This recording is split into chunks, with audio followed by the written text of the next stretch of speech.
Assalamualaikum, welcome back. Alright, so today the main plan is making videos, or at least the scripts to videos to plan out the other stuff, working on essay.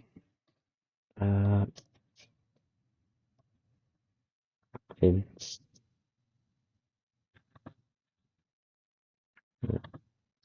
I can use the full word videos. Alright. So definitely the first thing is how to make the character, which is, for me, like, step one, the following thing needs to happen. Make a new scene and instantiate the scene base character.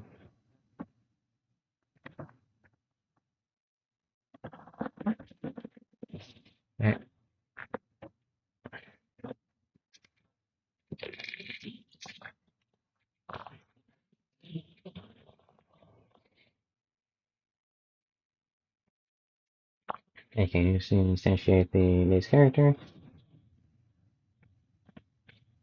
Step two. Uh,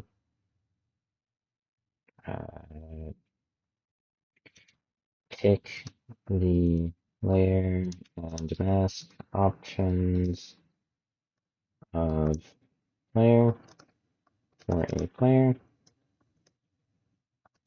character and set the stat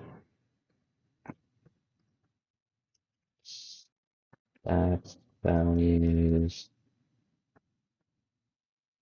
some of which for this version are unused. Step three. Step three. Okay. Test player.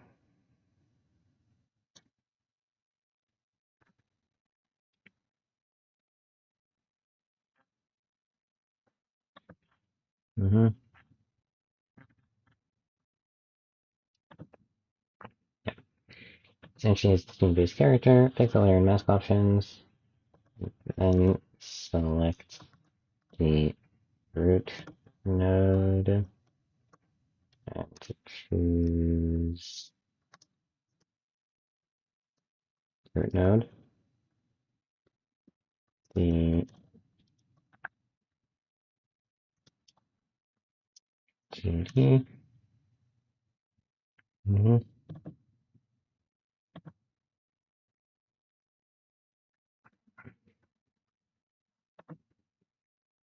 Character body 2D or turn on editable children if the scene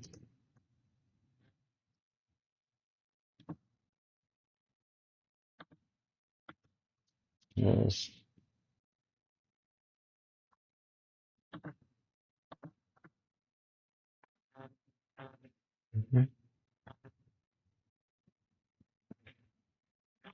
or turn on editable children if the scene is not the root.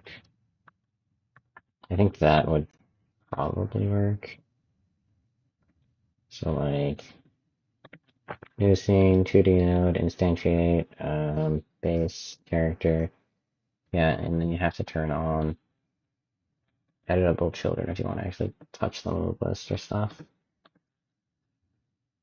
Yeah, okay. Okay.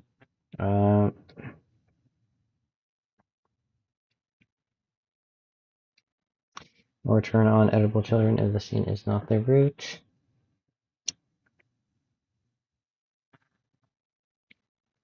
Then select the root node, character body 2D, or turn on the editable children if the scene is not the root. For a player character, and set the stat values, some of which for this version are unused. This is a brackets node. Or right click and turn on the editable children. Okay. Set the stat values. Then don't save. Then you go on to attacks. Okay.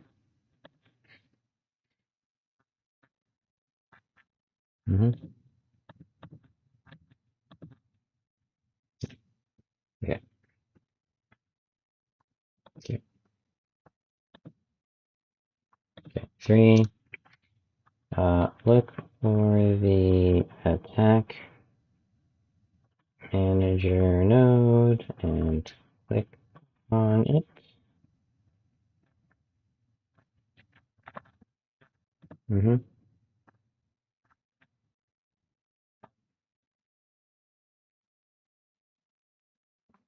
Okay.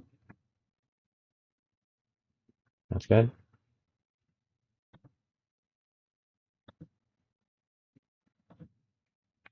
Look for the attack manager node and click on it. This node will hold and manage all attacks. Or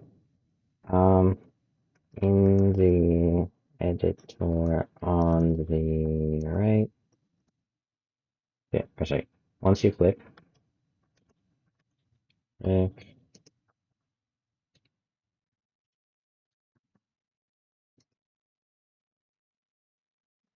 on attack manager,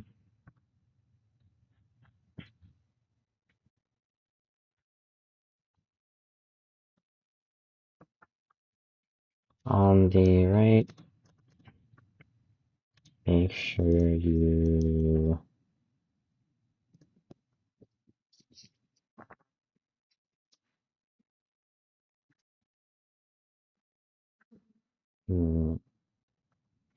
are on the inspector tab. Okay.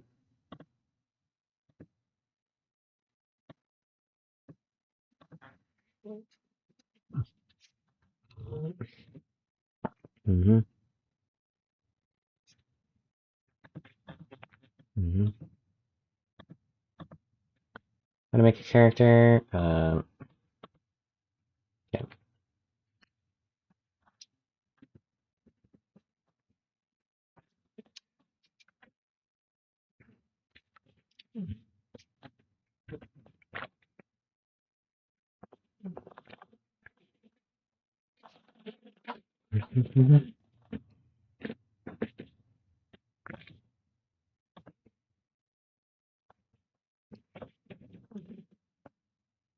Once you click on an attack manager on the right, make sure you are in the inspector tab. You will see a button that says add attack. When you press it, you should see a new node appear in the scene tree.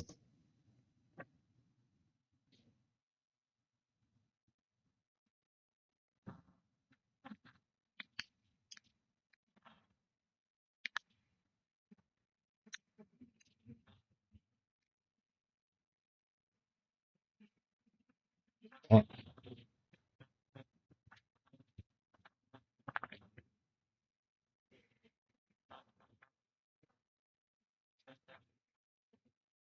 Okay. Alright. So click on this. Node will appear with a name. Mm-hmm. With a name like this.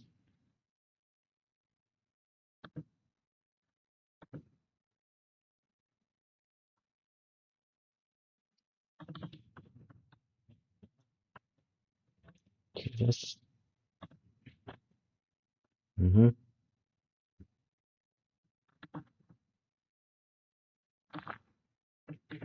Okay.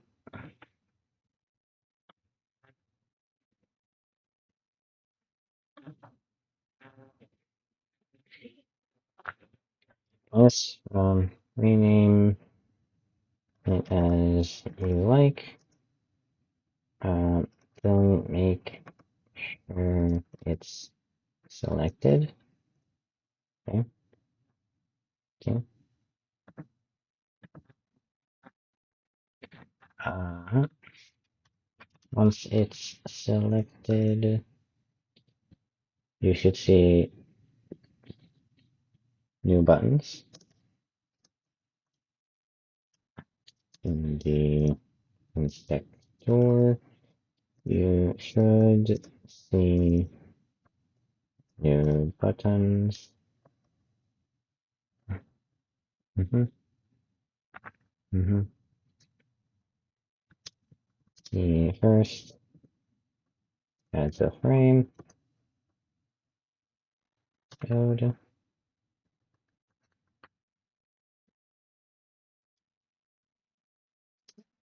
The second corrects names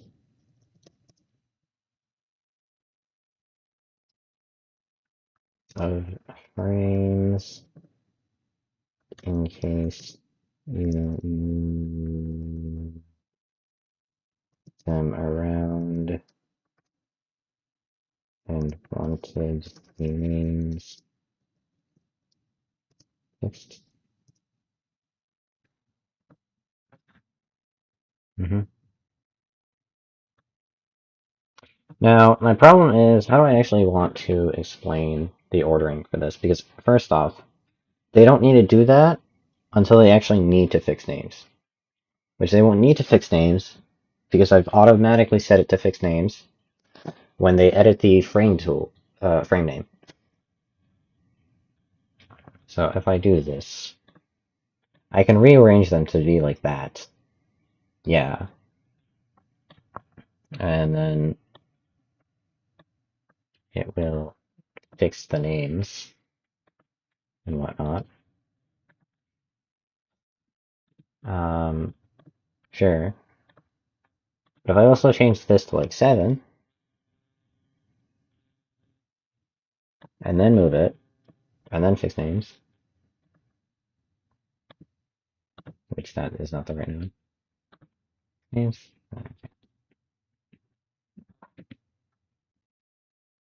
Mm-hmm.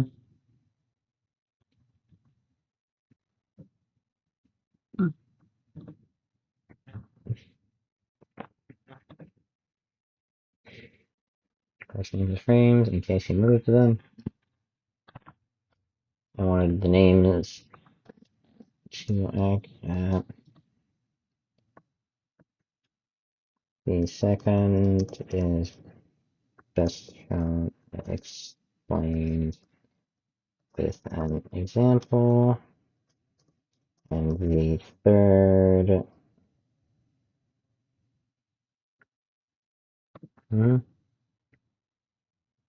reset visible disabled only does things when you have a hitbox.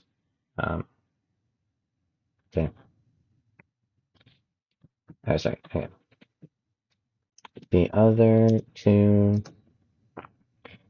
um, and the other two, the first one adds a frame. The other two are for when we are editing our attack.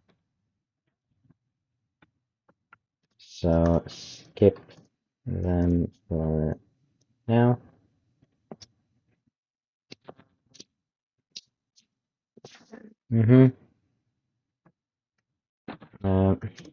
For your first attack, it is recommended to add 3 frame nodes.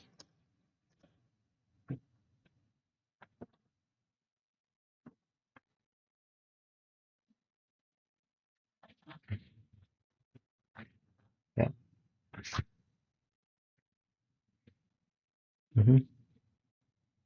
Okay.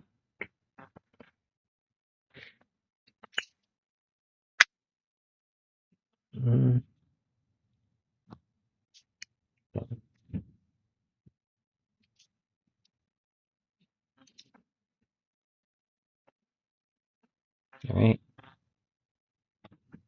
Okay. Once those are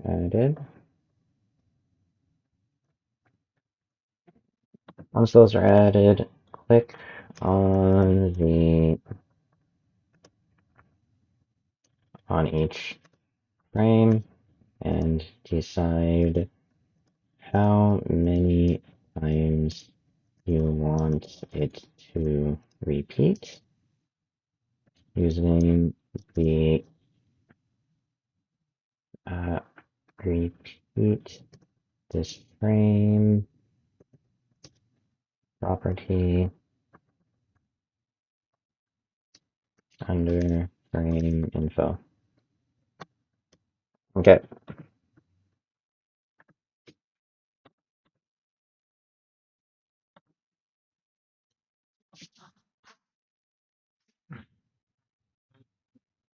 You want it to repeat, which would be this. We will highlight that. Okay.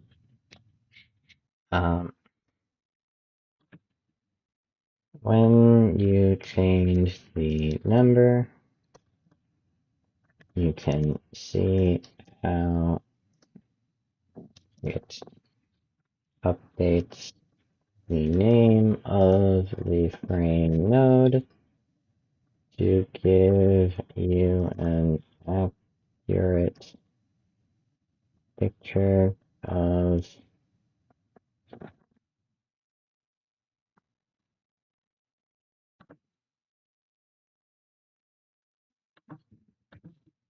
the duration.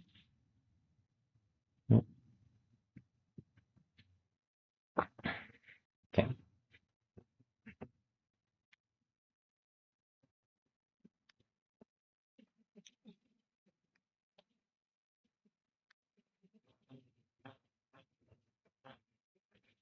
And then, so frame 1, repeat this frame 7 times.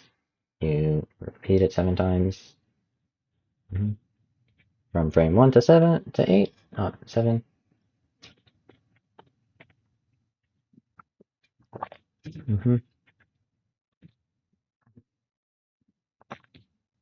Of the duration.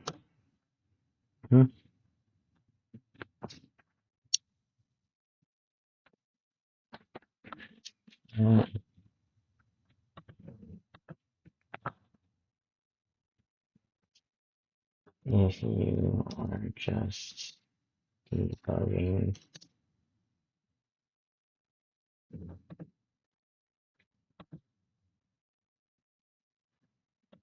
don't know if I need the just debugging part. Okay.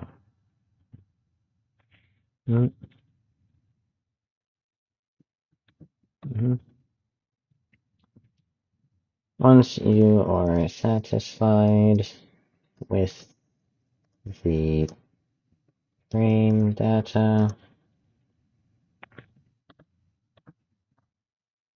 how long the attack is, then you can click on the middle node.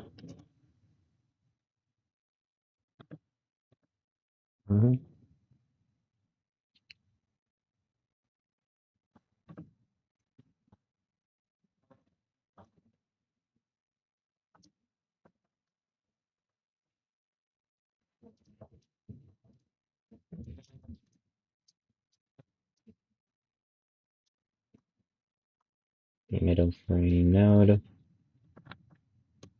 where we will add attacks and such. Where we will add boxes, sprites,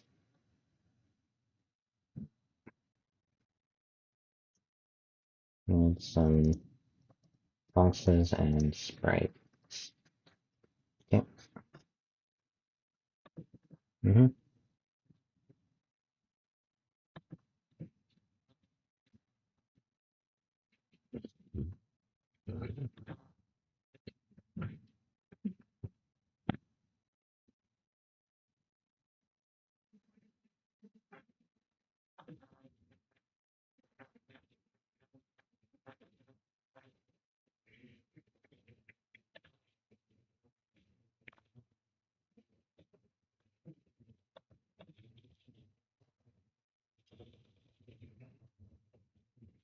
Group. Don't touch. Don't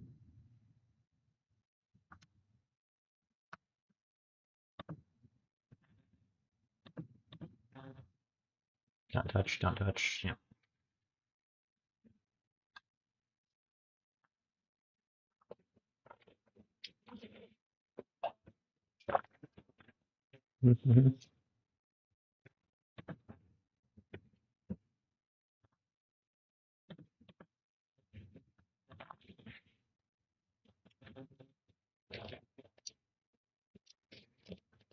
Okay. All right.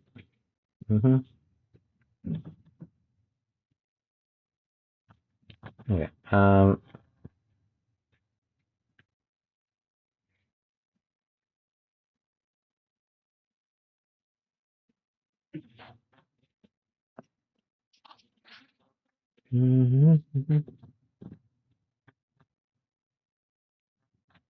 Let me call these intermediate attack properties.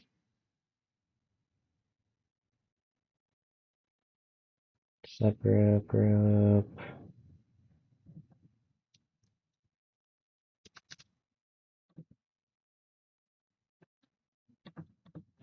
Intermediate attack properties.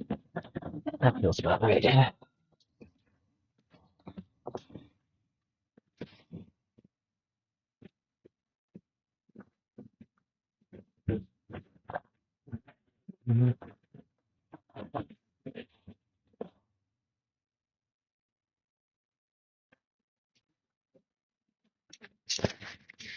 All right.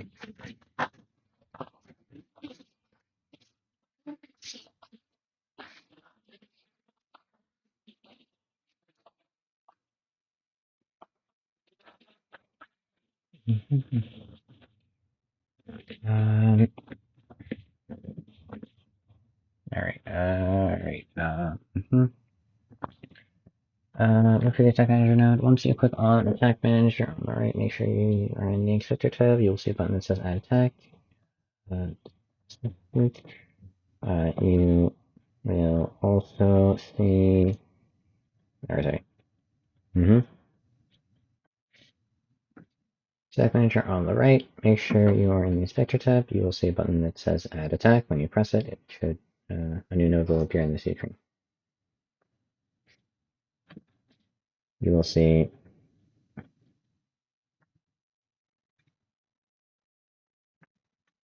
a buttons section and intermediate attack properties.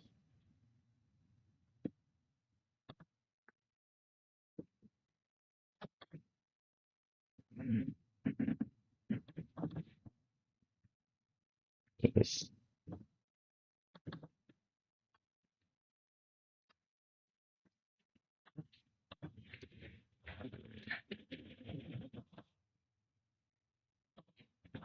Mm-hmm.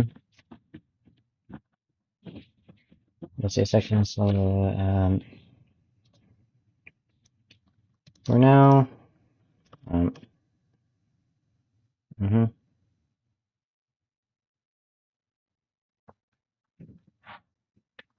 For now, ignore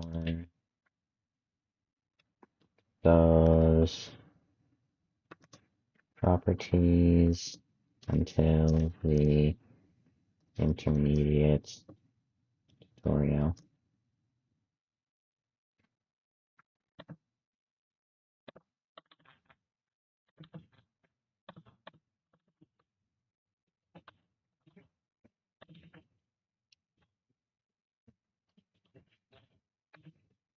Mm-hmm.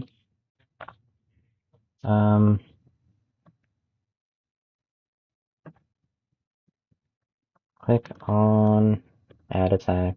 When you press it, you should see a new node appear in the same tree with a name similar to this. And make sure it's selected. Once it is selected in the inspector, you will see new buttons.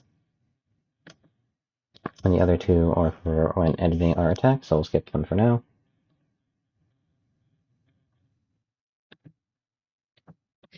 Mm-hmm. It's recommended to add 3 frames if you're just debugging or want to get a feel for the frame data.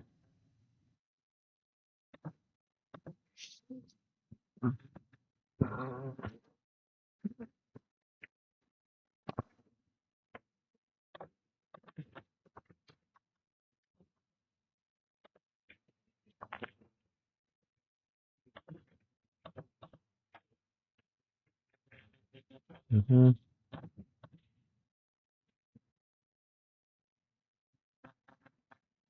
Okay. Alright, Spark. Here we'll add some boxes and sprites. Um, mm-hmm.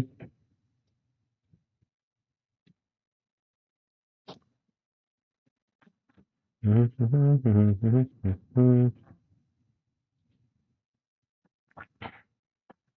Mm-hmm. Once you are satisfied as how long the attack is, you can click on the middle frame node where we will add some boxes and sprites. Mhm. If you don't already have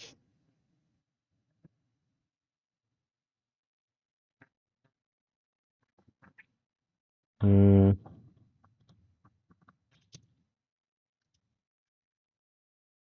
uh, actually I'm gonna put this in like step 0. 0 dot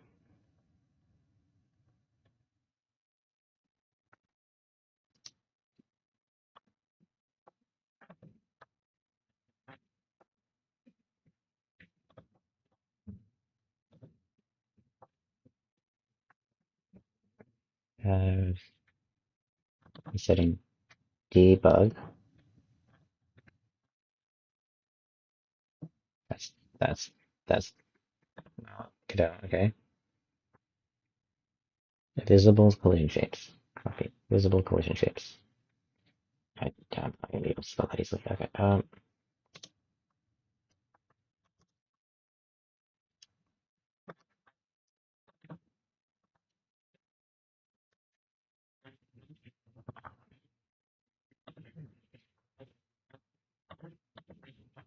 Setting debug collision shapes on. I use this since I have no art.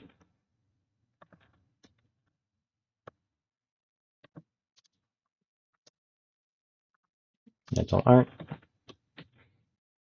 If you don't already have the setting debug visual collision shapes on,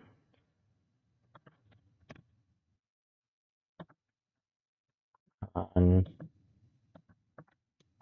direct recommend setting it.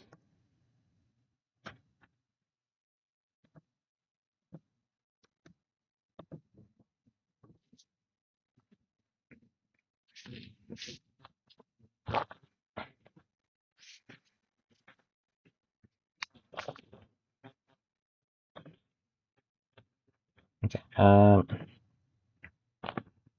On the text, you can click on the little frame where we will add some text, add some boxes and sprites.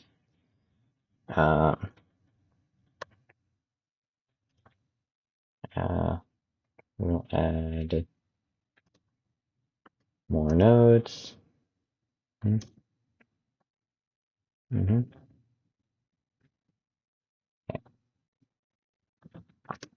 Assuming visible collision phase is on.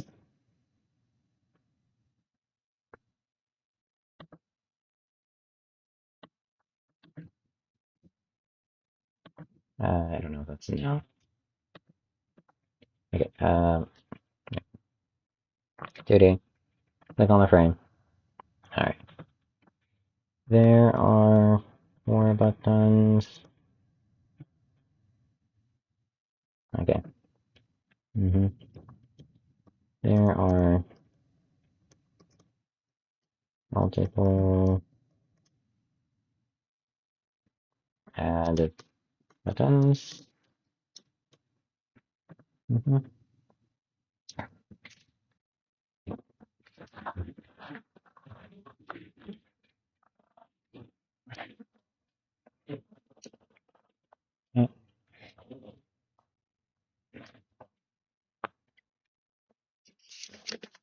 There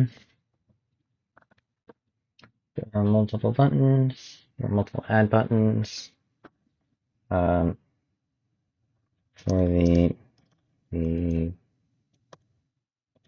beginner section, we will not use the projectile or add or spawn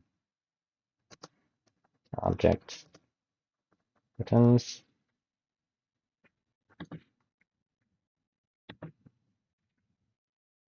We're also probably not going to use the sprite one, but I don't know. We will not use the projectile spawn objects, as those are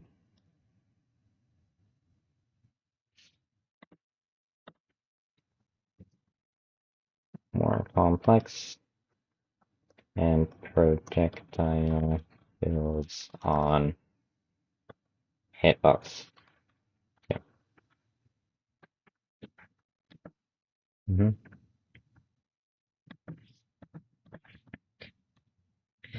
Okay.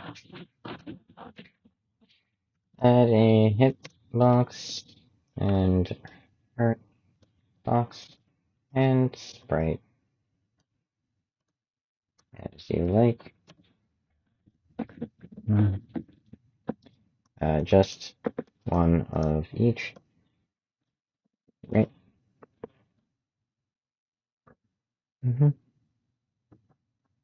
Okay.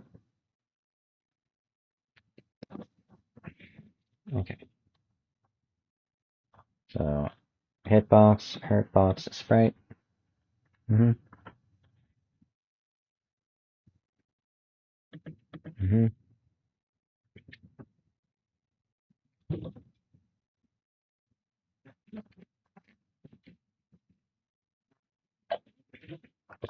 The naming scheme is arbitrary.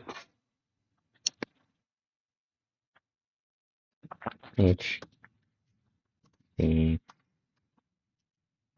names are arbitrary.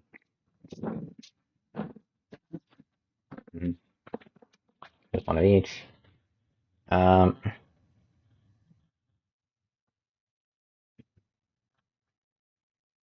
Okay.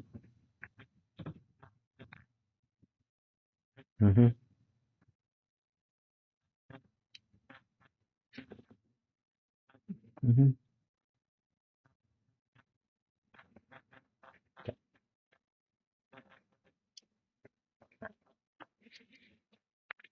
Add a hitbox and a hurtbox and a sprite as you like, just one of each. Mm-hmm. Mm-hmm. No, let's do one at a time. First, we will start with the hitbox. Add just one. Then click on it. Mm-hmm. You will see the warning. You'll see see it named and a warning.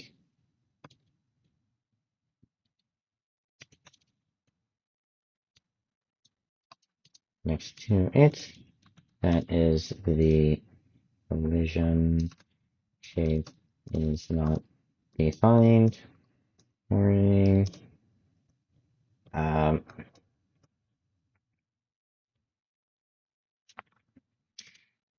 uh, is not added.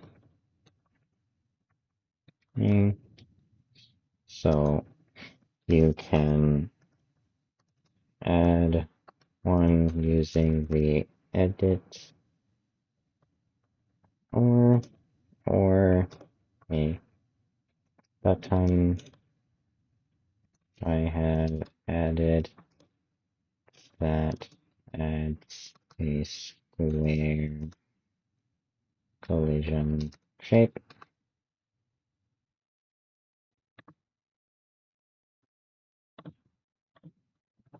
Okay. If you want to add it, this is one thing you can do. Or you can add child node, collision shape, 2D, add one of the shapes you feel like it, and then fix color. Mm-hmm.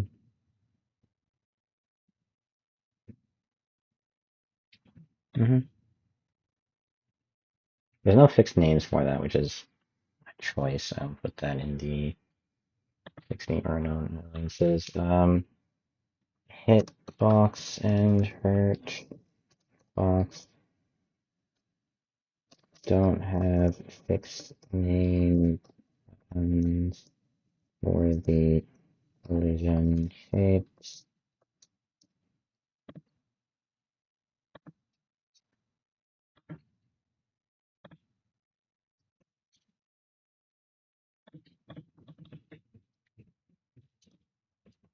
Mm-hmm.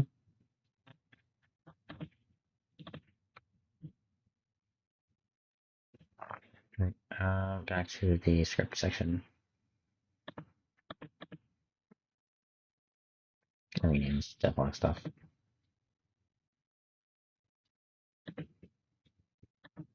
It's not devlog one. Devlog scripts.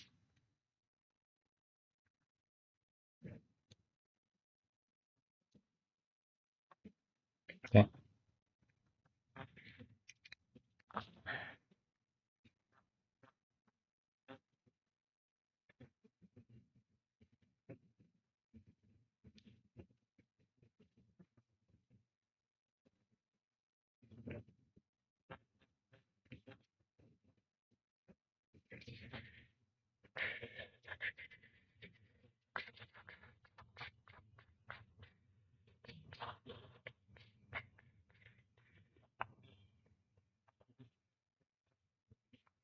I need to figure out how I want to actually do the git commit thing. Because I have some files that I've edited here that are better on the other one. And then, so we have that add a square collision shape specifically. Then alright, part 10. Using godot the 2D editor, you can move everything of the box around.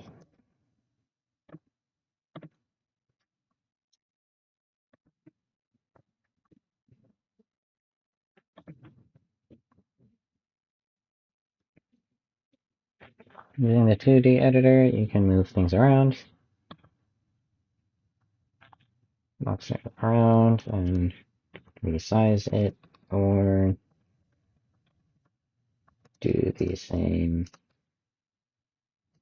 with the inspector. Okay.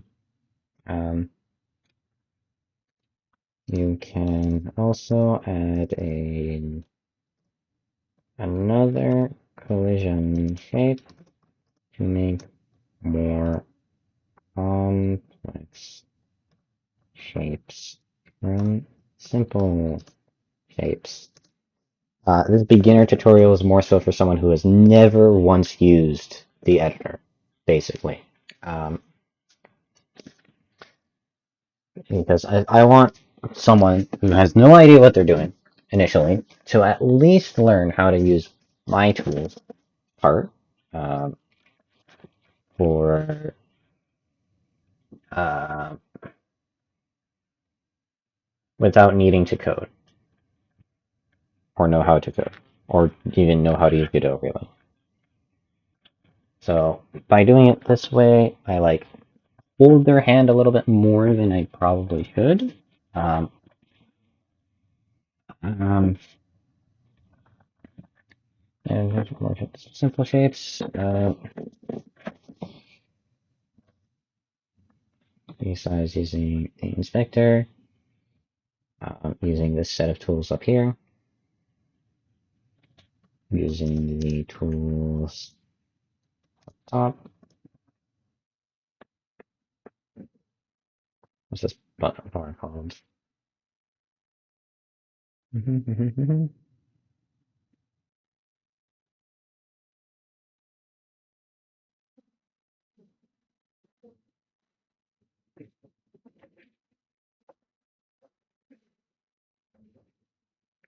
Okay. Using the two together, you move the box around, resize it.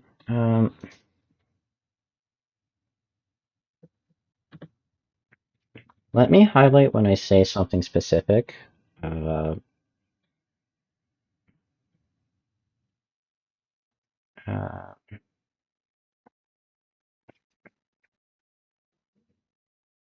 Format, highlight this. Highlight this.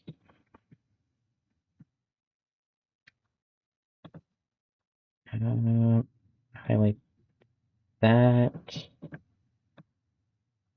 stuff.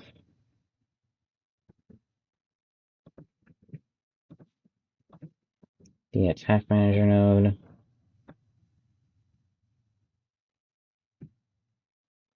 Highlight.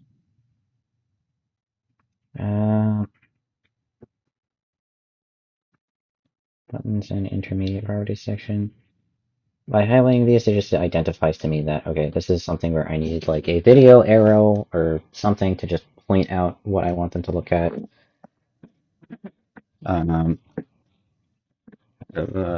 Those properties are okay.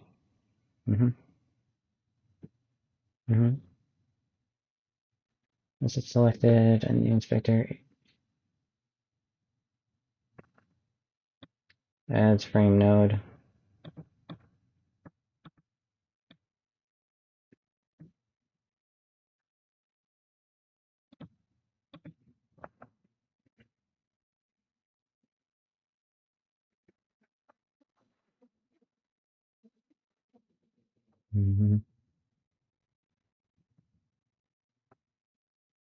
Okay, you should see a button section and intermediate section. I know this is not the check manager. Click on it. Make sure you aren't. You should see a see a button. Right. With the attack manager mode, click on it. So text. Once you click on attack manager on the right, make sure you're on the inspector tab. You will see a section, and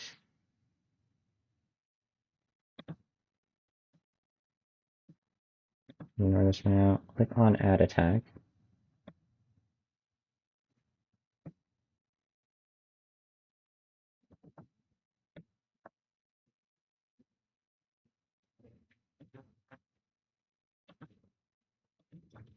Mm-hmm.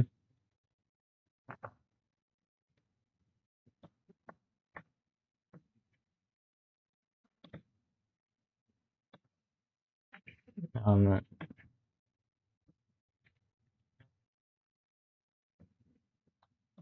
Once you click on attack manager, then on the right, make sure you are in the inspector tab.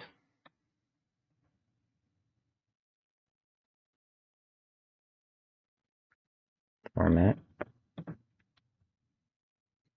Look for and click on add attack.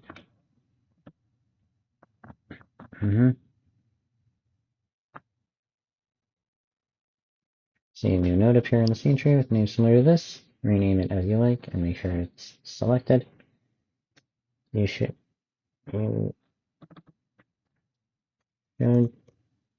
see a button section and intermediate attack property for now. Ignore those properties until the intermediate section. Once the once it's selected,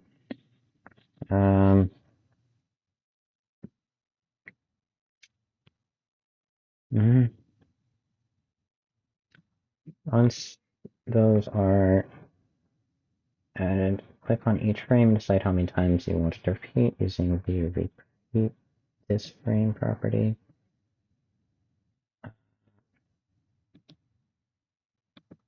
Actually,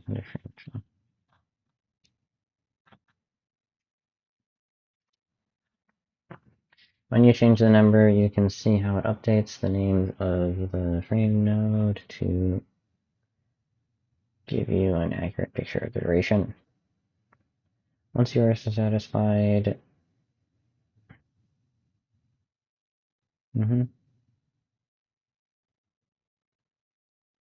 tab, we're still creating, so skip them for now.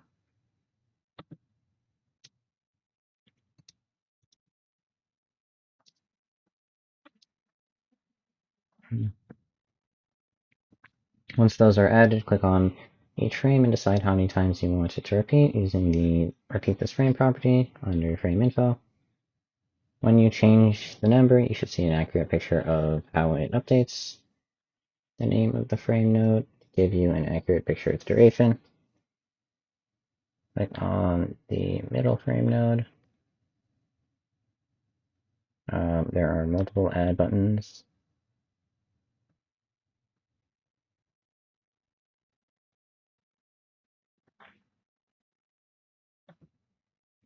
You will use not use these, as those are more complex, and projectile builds on hitbox.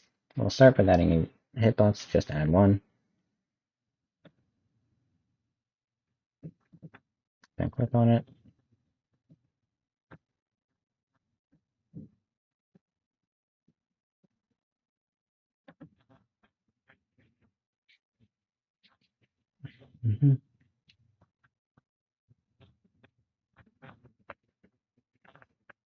And that is the collision shape, is not added warning. So you can add one using the editor or a button I have that adds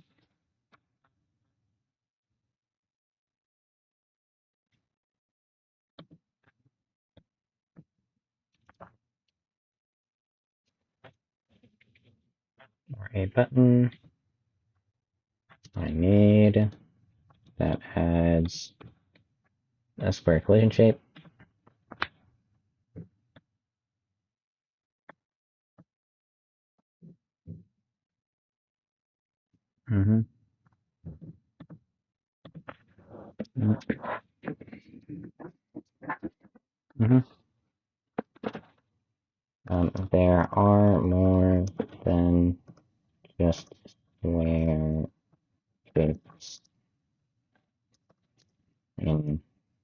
godot.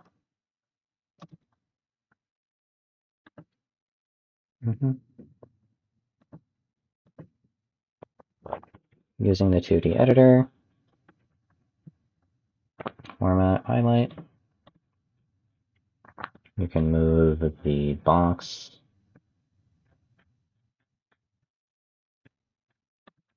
around.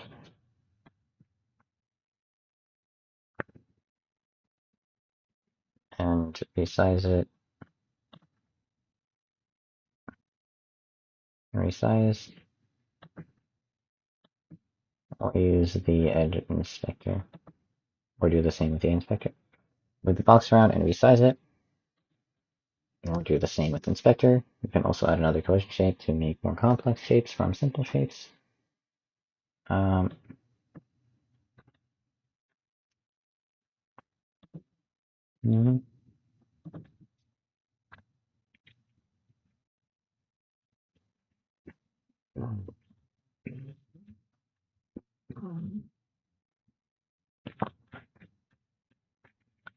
I'll just say manipulate. You can manipulate the box. Manipulate the box. Using to manipulate the box, or use the inspector.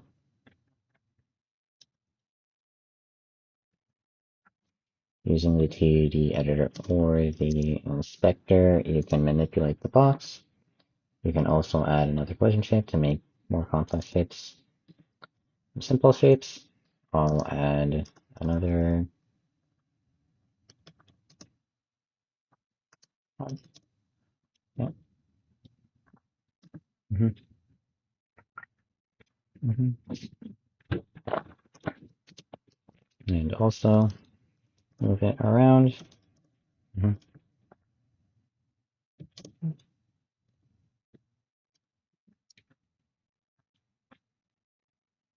Mm-hmm. Once I'm satisfied,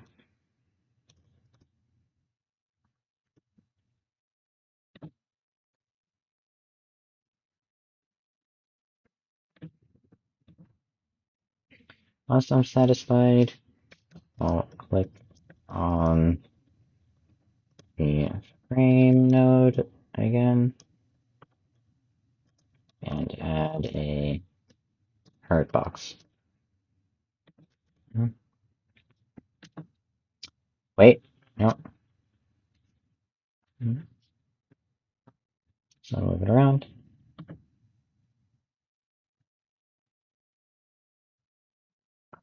Mm-hmm.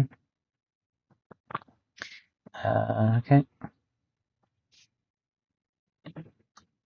Mm-hmm. I'll add another one, move it around. Okay. Once I'm happy with that, I'll click on the art box area again. So I'll use a highlight.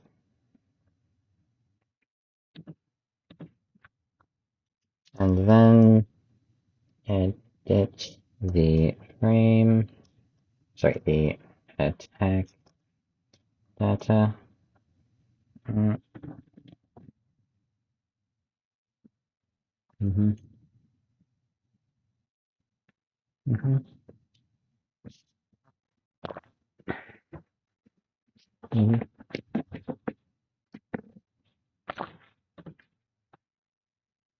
Okay, hitbox, hitbox data, click on it. You should see a bunch of information. Okay.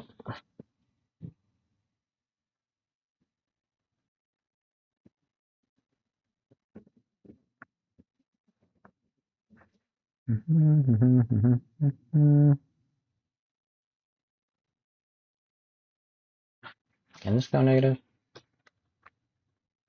No. Yeah.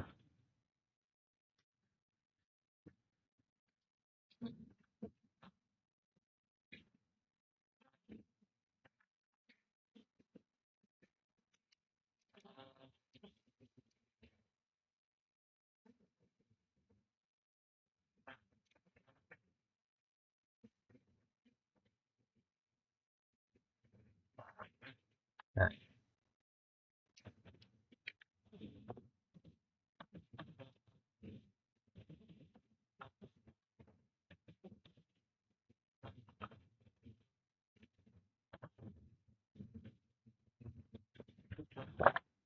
Okay.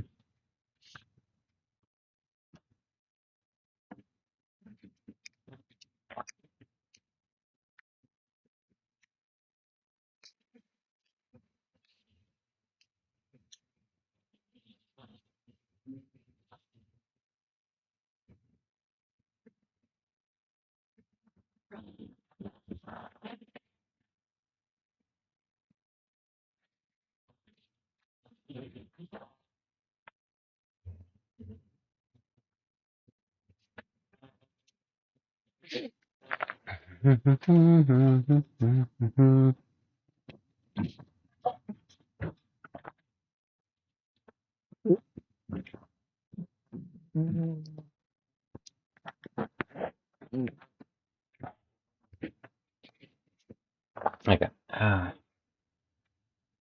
right.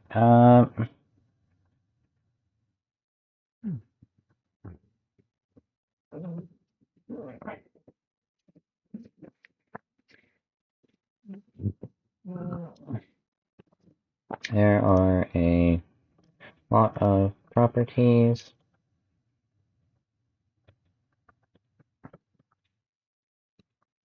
used for an individual hitbox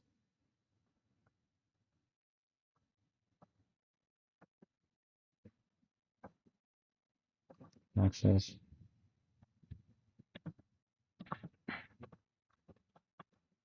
Mm.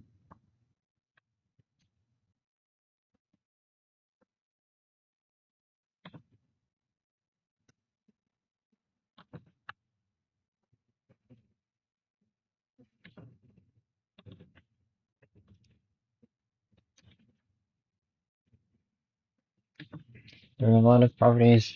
There are a lot of properties for the hitboxes, so I'll go over them slowly.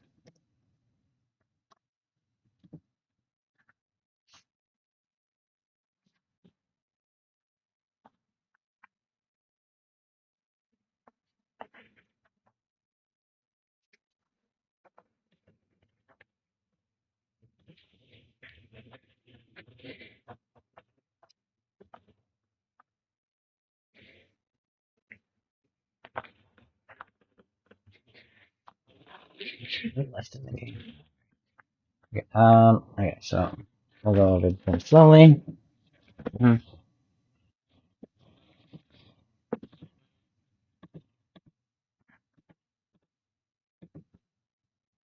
Wait, default knockdown has a what the? That's an error. Okay.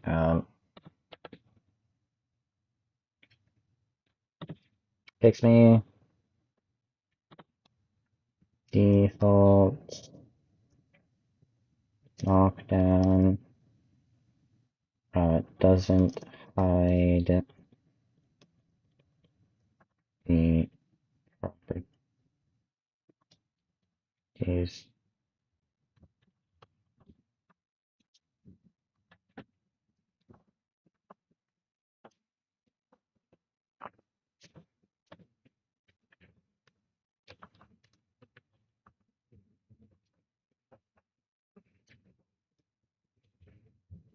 Okay.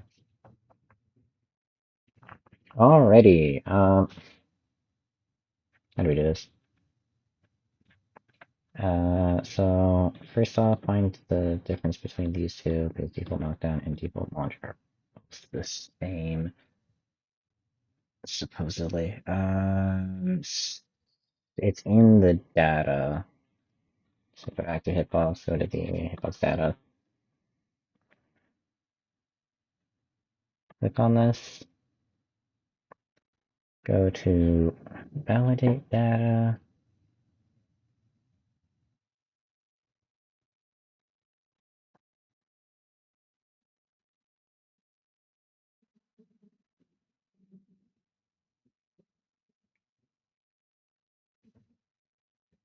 hitbox distance vector.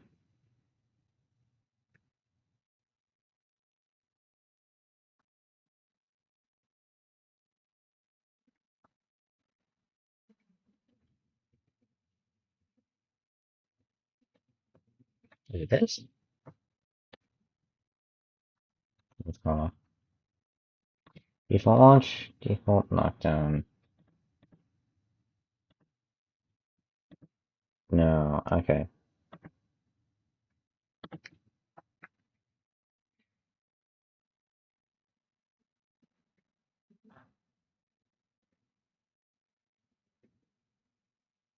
Default error, no, it has to be added here, okay.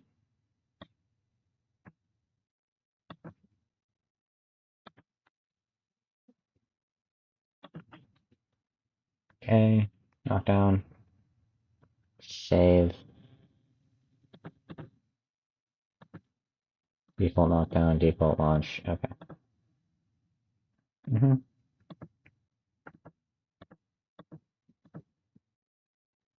Okay.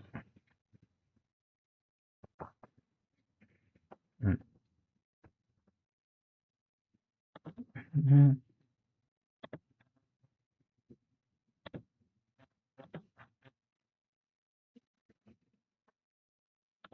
Okay.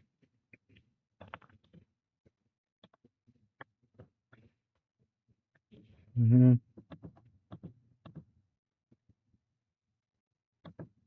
So we'll go over them slowly. Okay.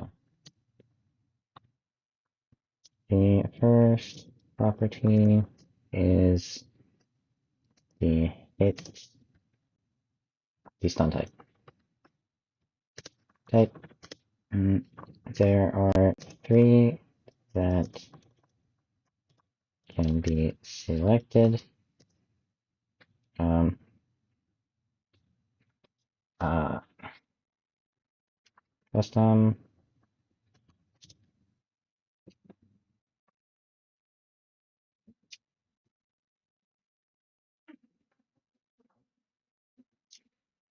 yeah, I'm gonna put that in the fixing our known problems. Custom needs a one for grab slash I need a grab option stun type. Mm-hmm.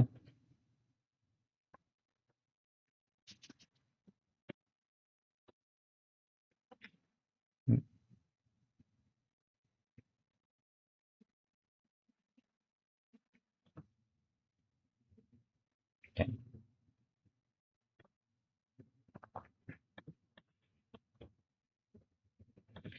Okay. Custom default launch and default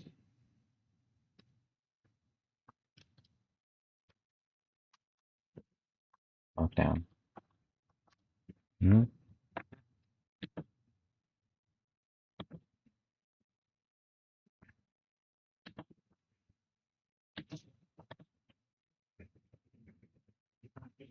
Uh,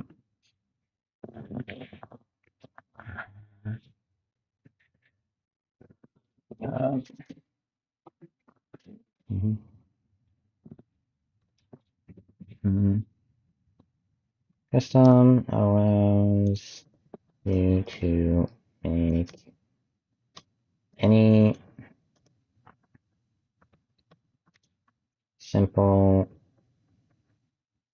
style of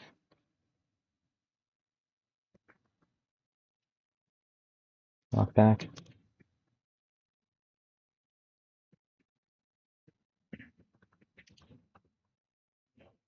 Mm-hmm. Any style of knockback that can be per attack specific. Um, default launch. is a close launch range attack that puts the opponent into the air.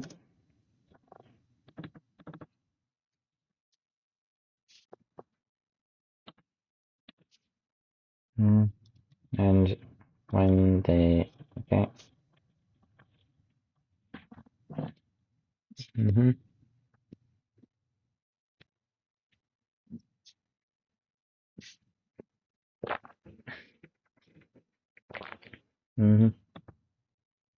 Nah, let's not explain. Let's just tell them try them out. And try them out. See how they feel. And make sure to edit the properties.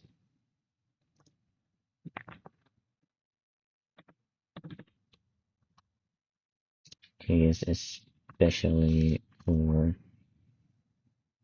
custom.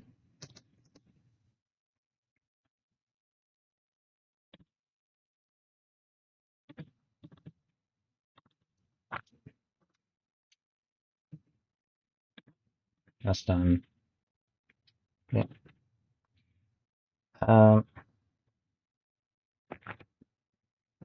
The second is hit type.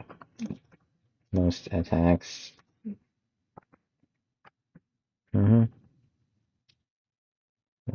Hit type.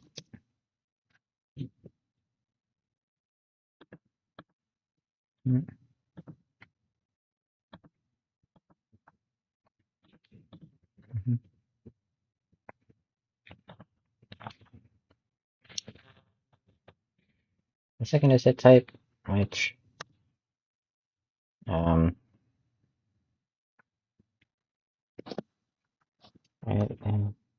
which assigns if the attack is low, mid, or high.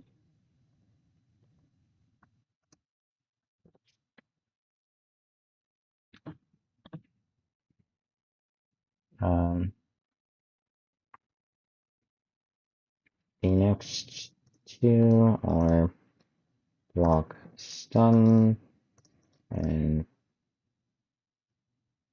block, back, distance.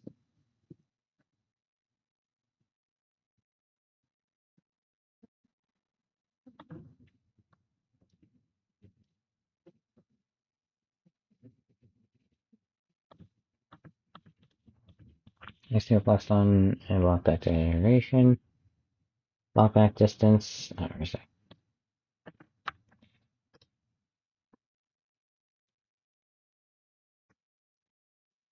Block stun is how many frames the attack is keeping.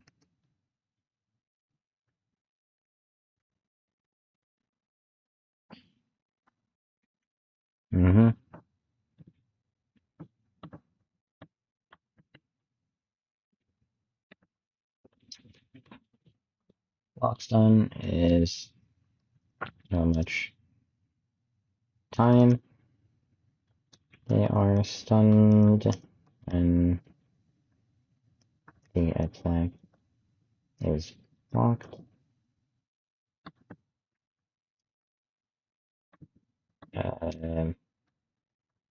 Block back distance is how far they move back.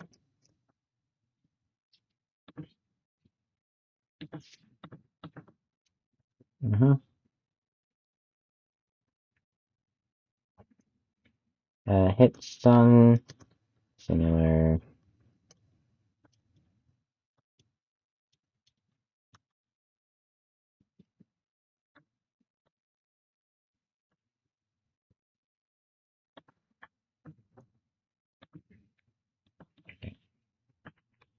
stuns are how long the character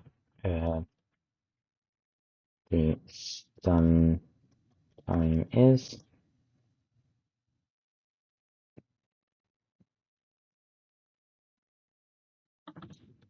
The back distance is how far they move back on walk.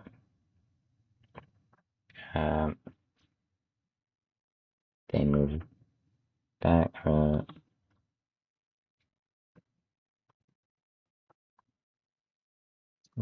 from the player.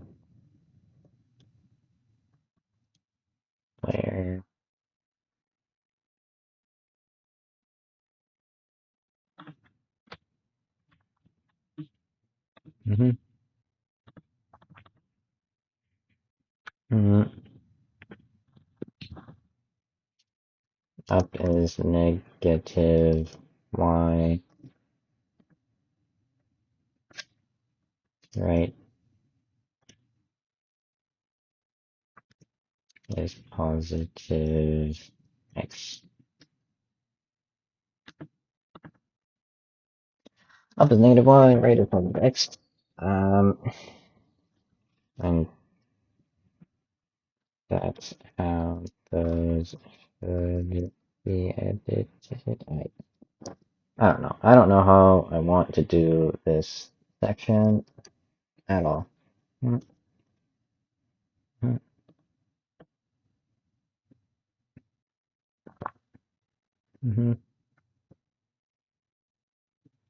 Um,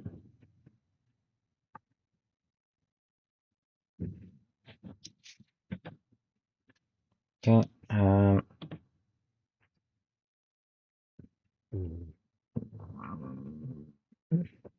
First properties is the stun type. These are the three that can be selected. Mhm. There are a lot of properties, so try them all out. Most are kind of self-explanatory.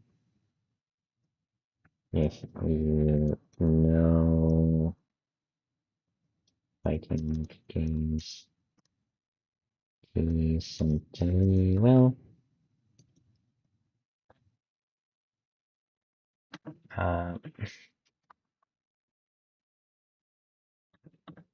yeah, fighting games are decently well. Um, mhm. If not, if you don't care, I have provided a sample data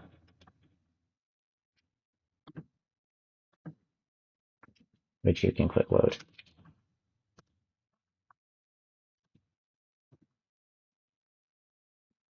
Um,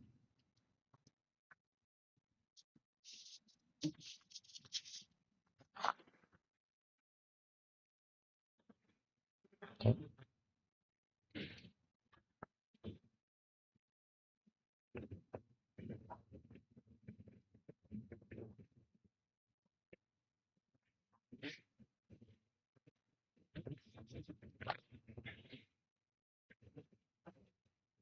Okay. Uh, if you don't care, I have provided a sample data which you can quick load. All right. There. Mm.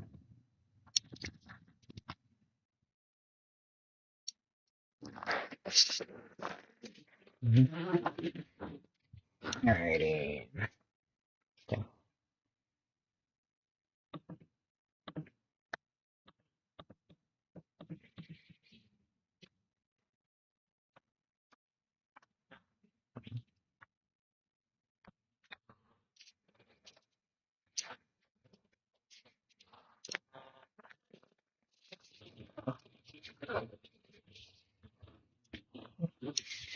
Mm-hmm. I should actually say do this right. Mhm.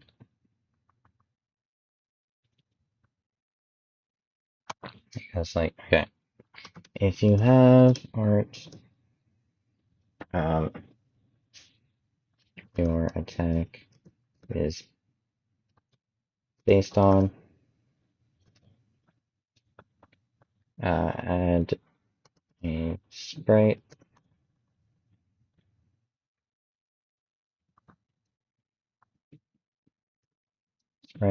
under the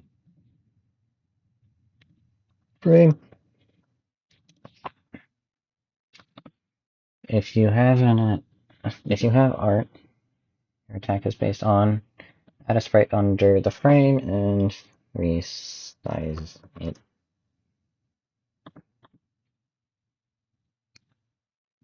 Mhm.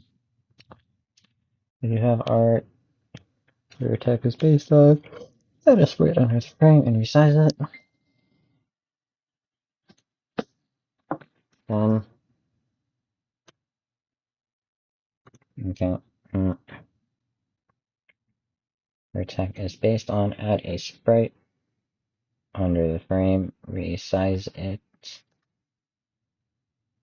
Um, then add the sprite texture under texture 2D and use the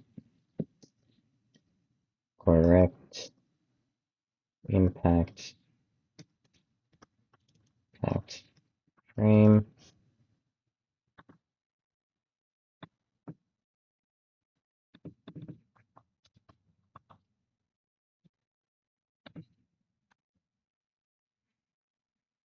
Use the correct impact frame.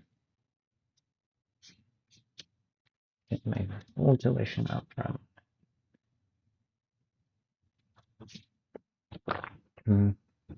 Correct impact frame. If you have or your attack is based on, add a sprite under the frame and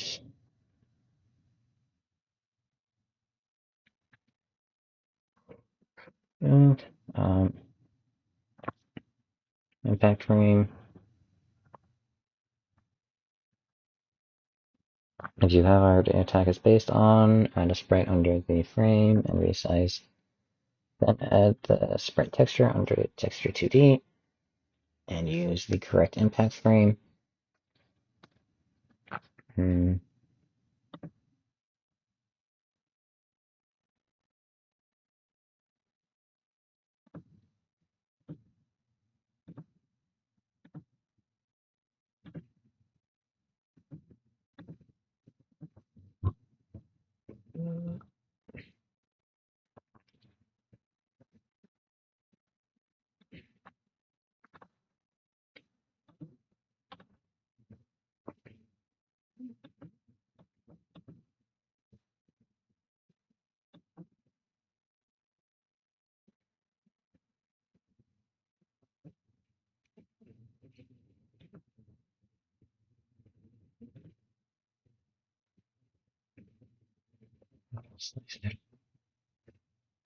I don't know how to use this. Okay.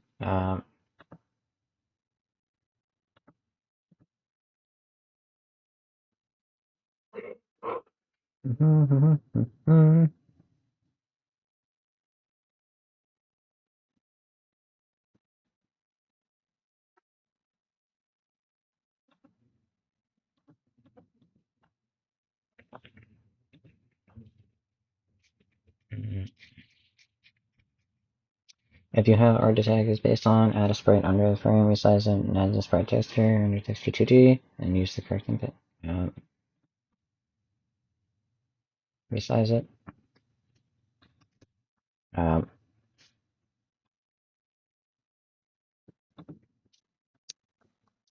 After that, I don't know if you have art,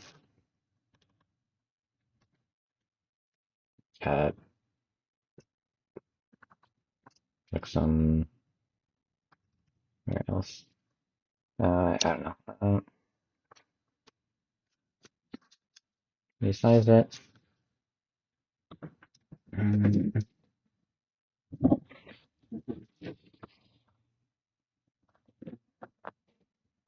If you have our air attack is based on add a sprite under the frame and resize it.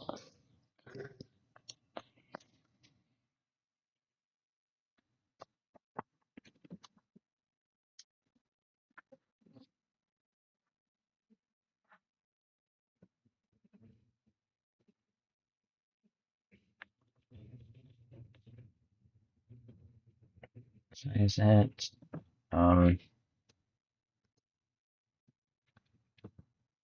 More art.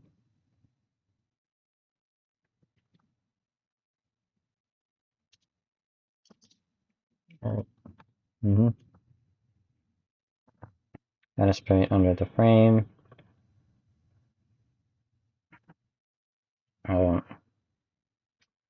Currently only one sprite per frame is supported.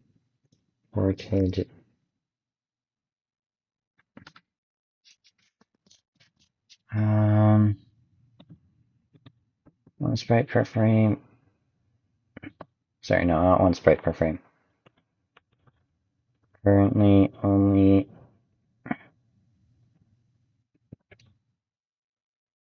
one frame of animation is supported per frame.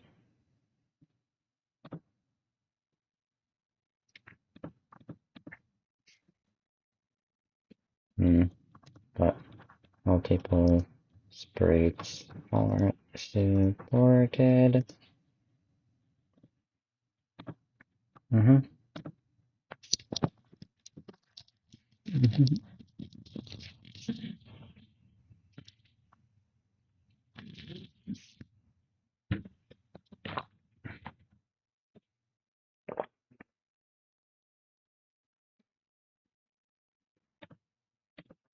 Quick load, okay.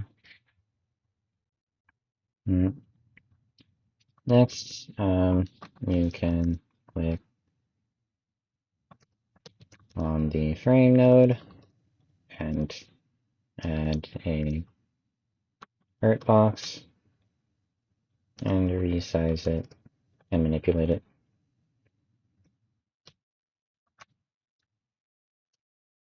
It as well.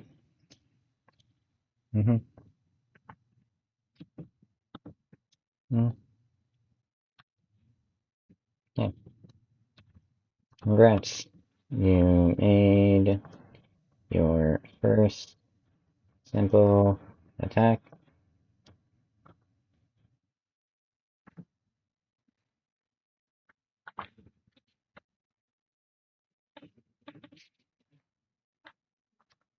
Frame node. Add a hurt box and manipulate it as well.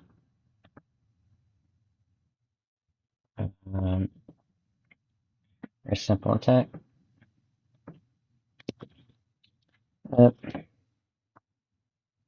Okay.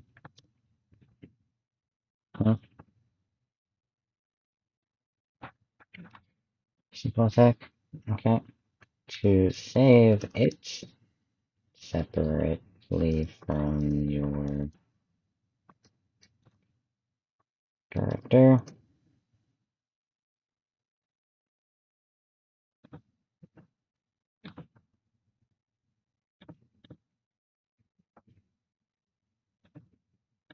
To save it,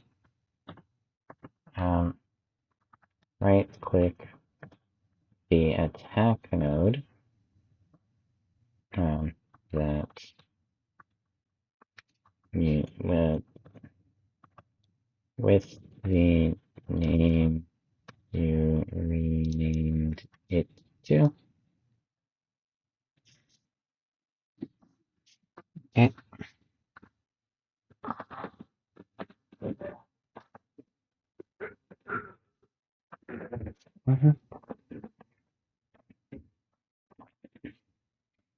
To save it, right click the attack node with the name you renamed it to. then save as branch. The scene tree will collapse once you save it to file, and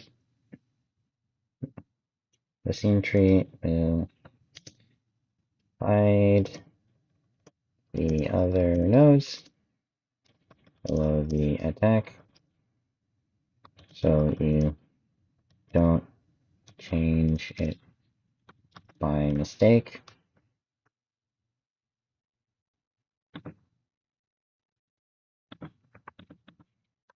Okay. If you want to edit the attack again, open the scene. It's saved to, and edit as you like.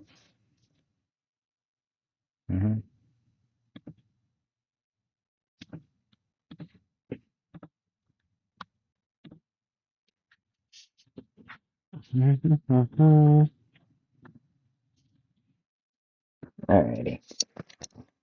I'm gonna take the headphones off for a moment because my head feels annoyed. Ah, my ears, man. Doing this so often kinda hurts a little. Okay.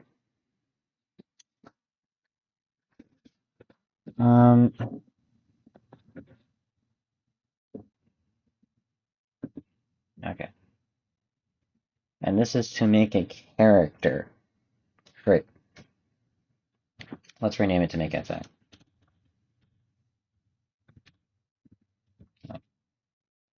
Make a CPU or a character.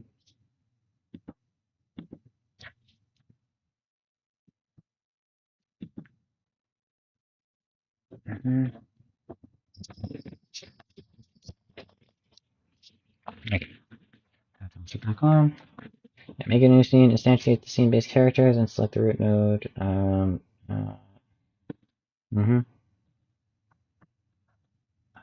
Since we are only making an attack, just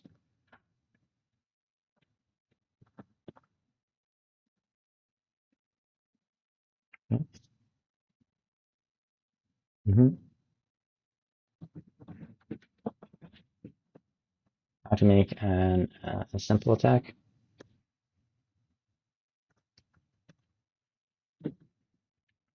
Okay. Okay.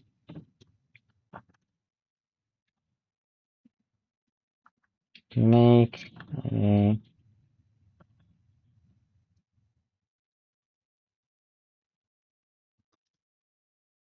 CPU is pretty similar. First,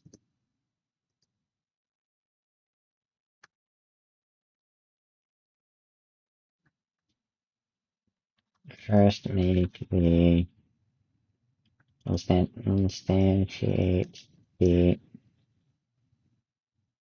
scene based character or base or n base. Okay.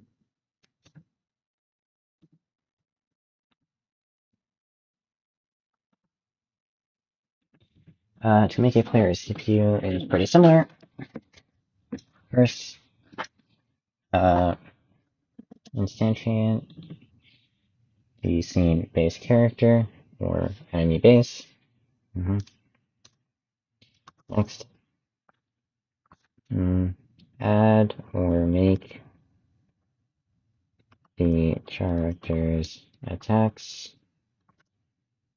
See the make a attack series.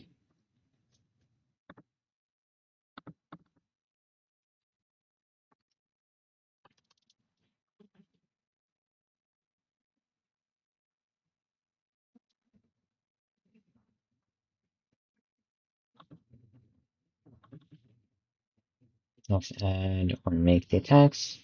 Say make a attack series. Next.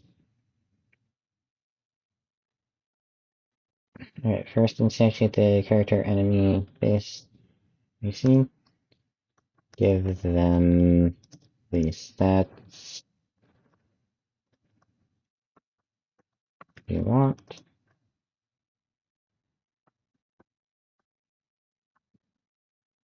Technically, I think the I don't know, don't save.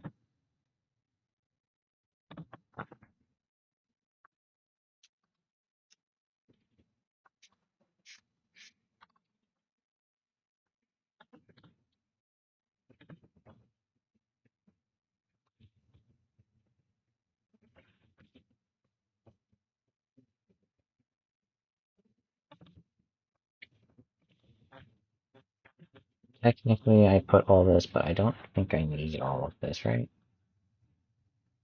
Like math tiles, 30, max duration frames. I don't think I need any of this stuff here, right? So I simply entity stats. Okay, and then ran the scene.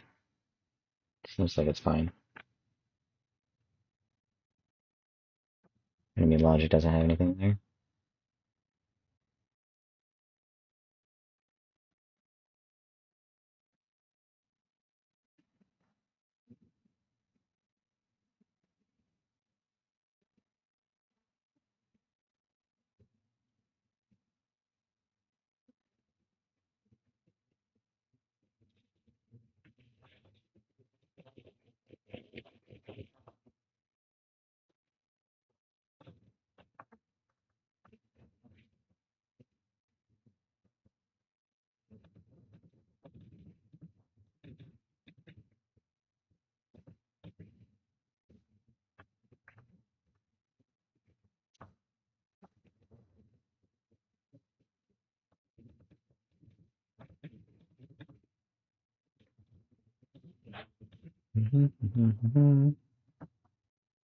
Yeah, okay. Right.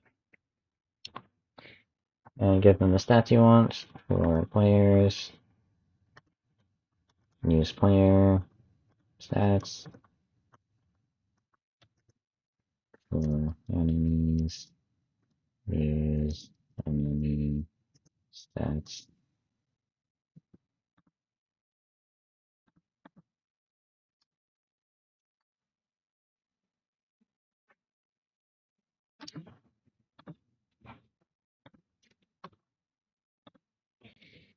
Next are add text in the text series. Then the next thing is assign the attacks to a corresponding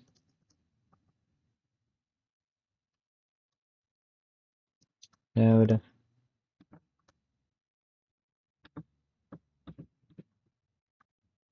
that holds the attack, the individual attacks.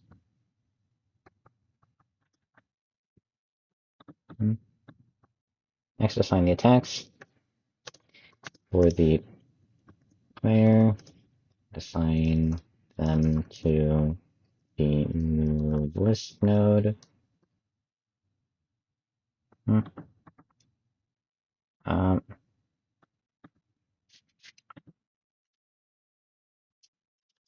The final most important thing is to assign the attack as well. See creating a player. Next.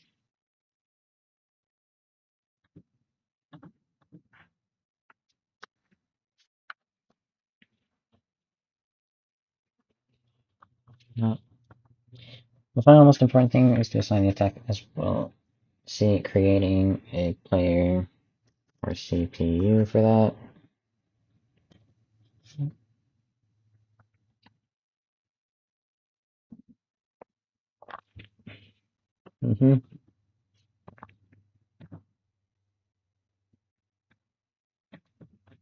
Assigning the attack, see the CPU for that. For players, assign to the move lists node, and CPU to the combos folks in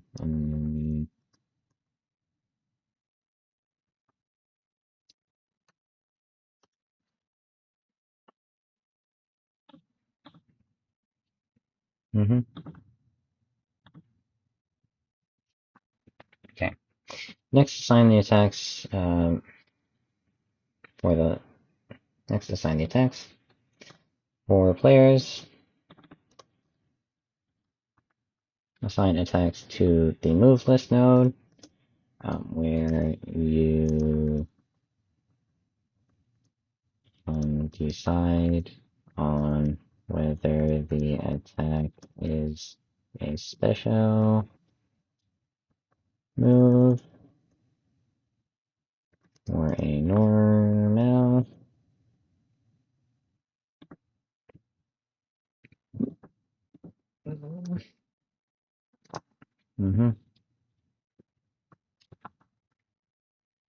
Okay.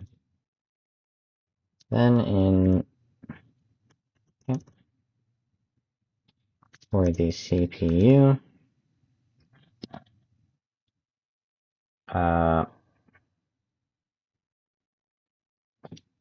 assign them to the logic.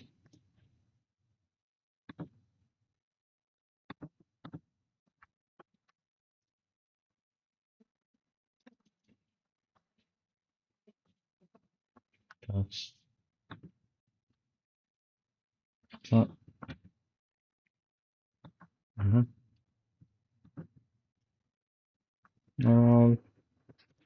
And that's how to make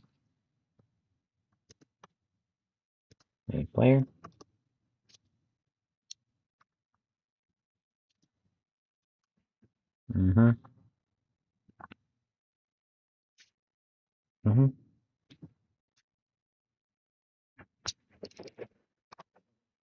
For the CPU, assign the attack to one of the lists in combos.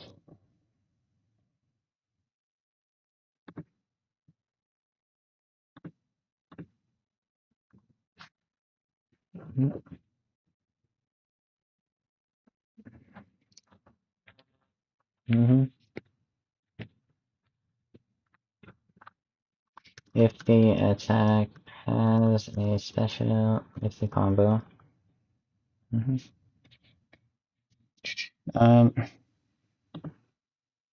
Is similar. First instantiate the scene, the base scene, add the attacks. Next, assigning the attacks. That's how you make your player character. For the CPU, assign the attacks to one of the lists and combos. Yep. Okay.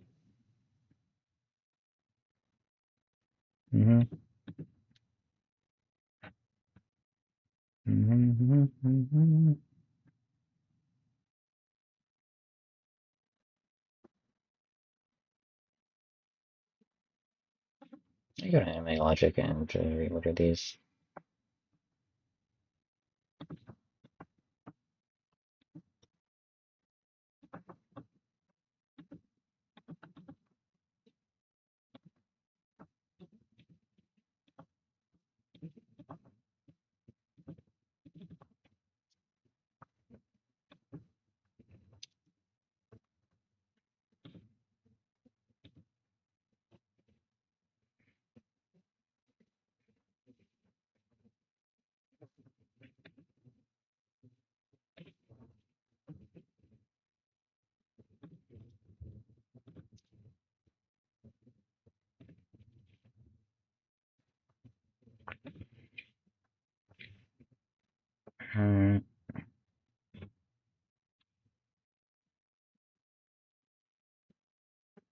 Mm-hmm.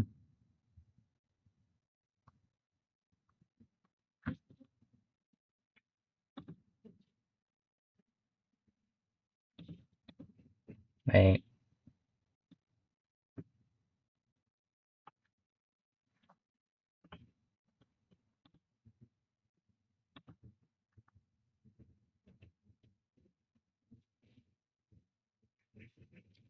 XP or normalizes move to settings.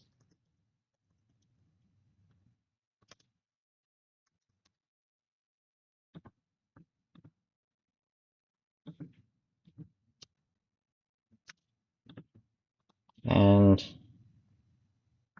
reorder the exports with do not touch.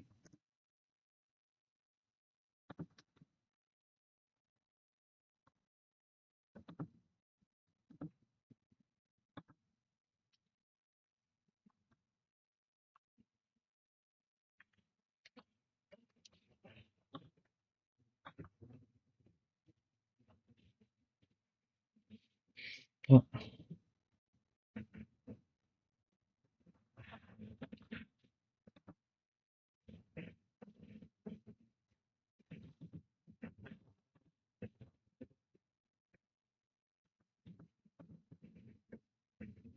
Mm-hmm.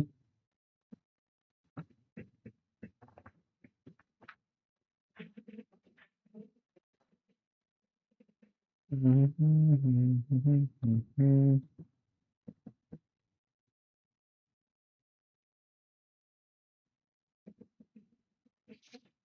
I keep the combo section, I think. Alright,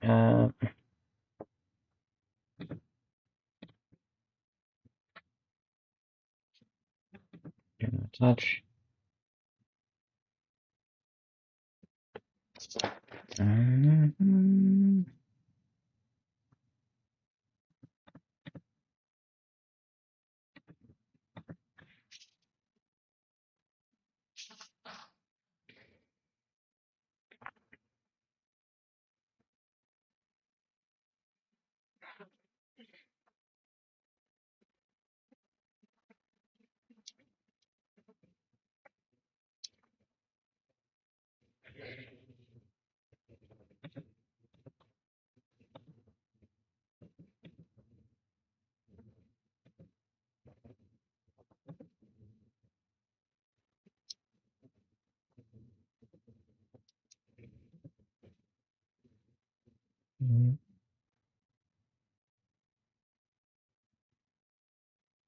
Mm-hmm.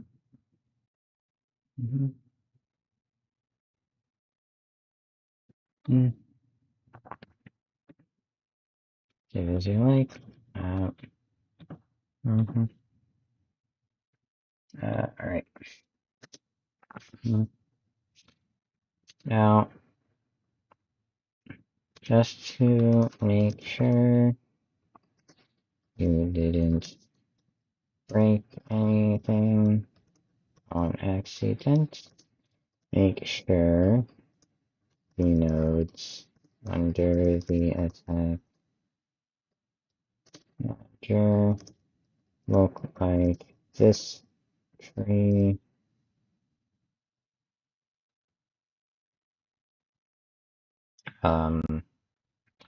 If any node is not in its correct level, then that node will be ignored by the system. Okay. Mm-hmm.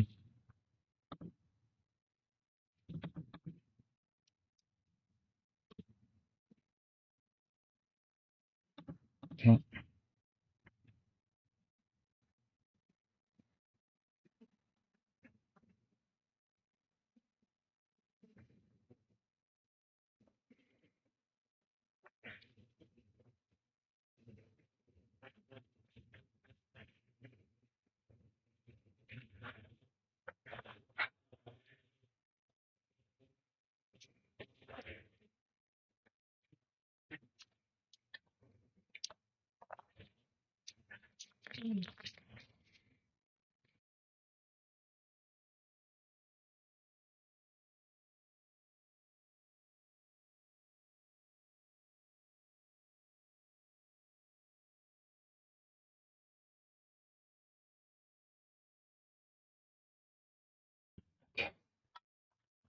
Um, Back to the CPU and player character things. Okay.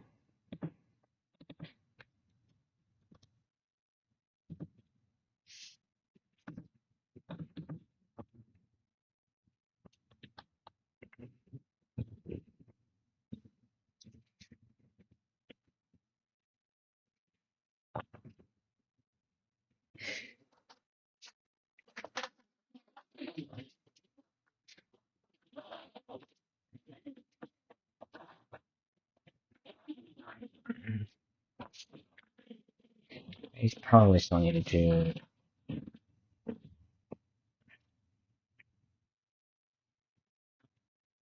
Mhm.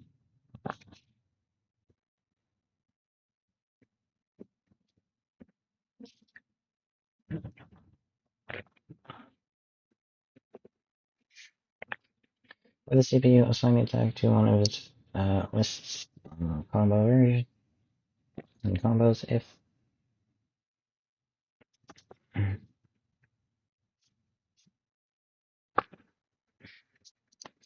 For the CPU, assign the attack to one of the lists in combos. Where the CPU click on enemy logic, assign the attack to one of the lists in the combo, and edit the settings as you please. Speaking of which, did I actually put the settings in a reasonable spot? These are main settings and the rest are chance settings. Yeah, that actually makes.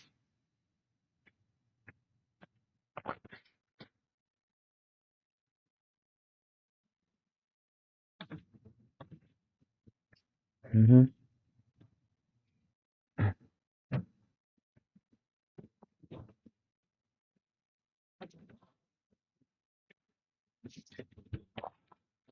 Wait, does my attack for has forced follow up require follow up start frame end frame? No, that okay, that requires an on hit case. Mm-hmm.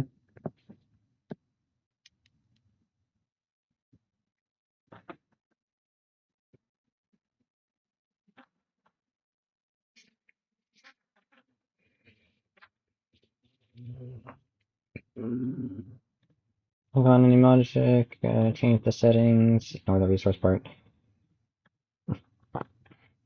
Change these settings, change the chance settings as well.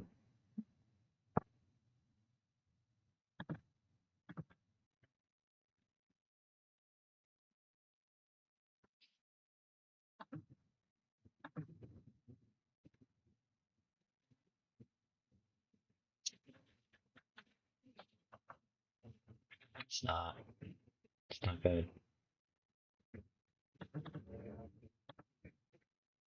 It's just not good.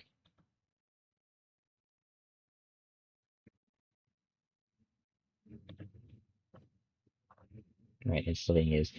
Okay, oh.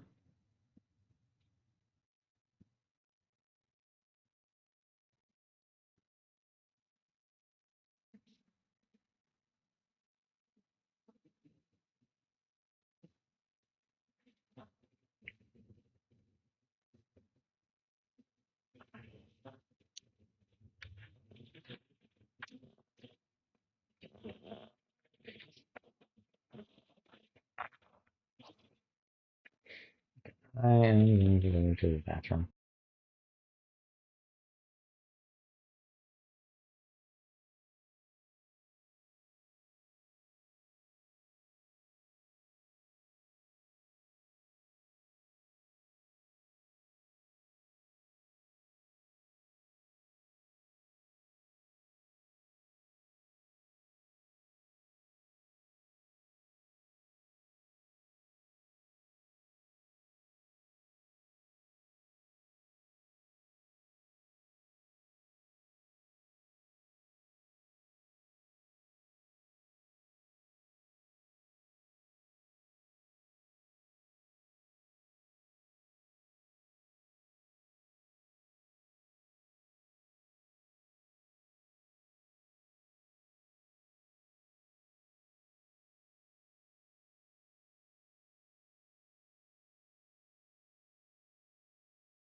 Alrighty, I have returned from the bathroom. Alright, script as you please. Then I think you're done.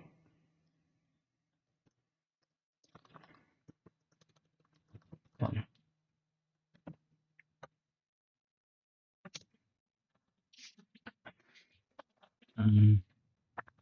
Sorry. Next, add the attack to the attack manager. With the attack series. Next, assign the attacks for players. 5. If you want to change the primary hurt boxes,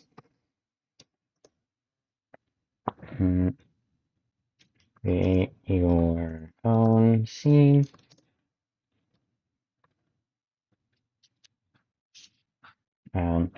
Sorry. Hurt boxes of the entity you are making. Then duplicate the primary hurt boxes scene and edit its collision shape.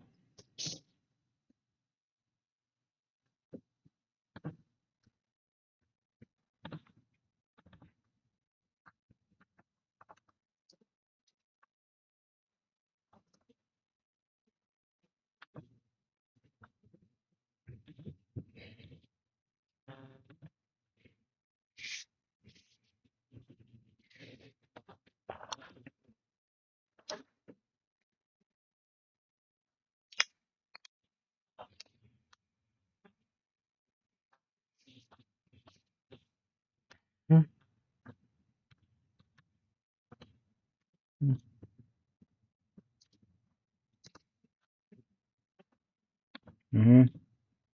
Mm-hmm.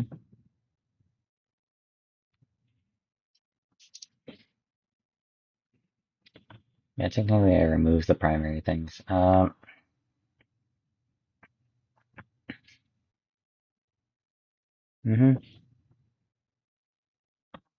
Not done. Okay. Finally, assign.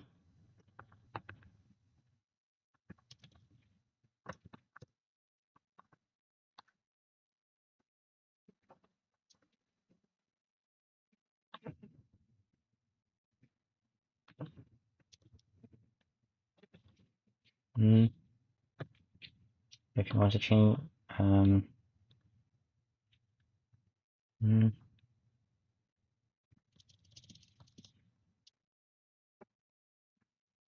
duplicate the primary hurt box, the original.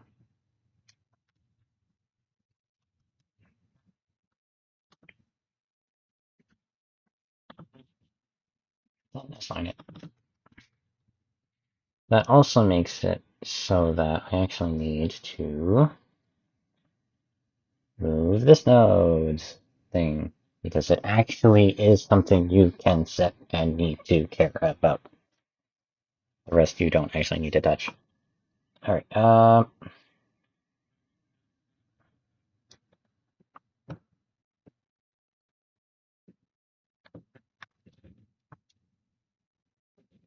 don't touch it if you have no idea what these are.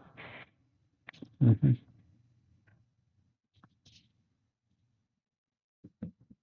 Yeah. I think I assign it in,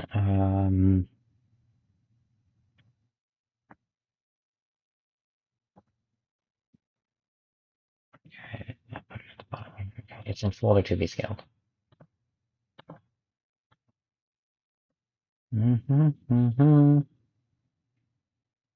Assign it in folder to be scaled.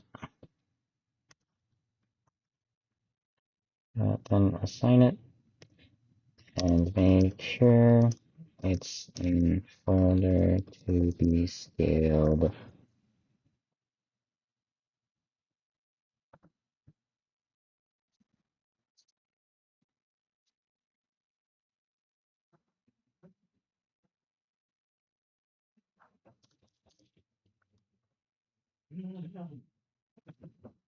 Solution shapes and sprites.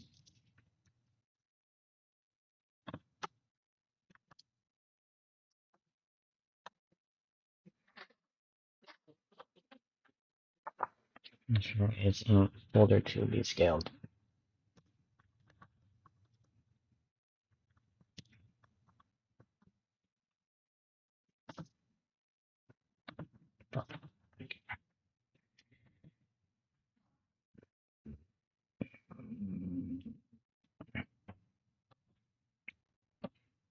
Mm-hmm.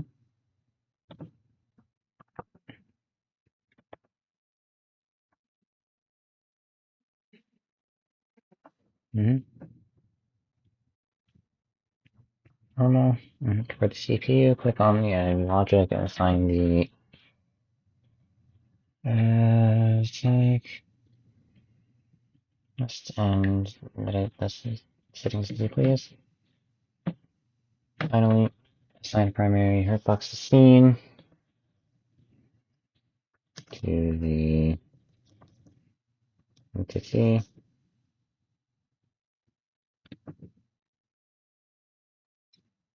Okay. Okay. How to make advanced attacks. From this, if you have not watched the first beginner video, do that first.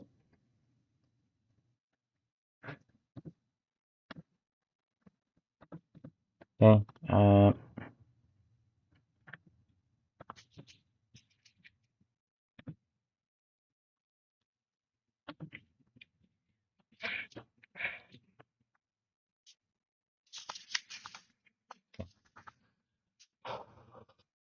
Okay, so what do I consider part of the advanced attacks stuff?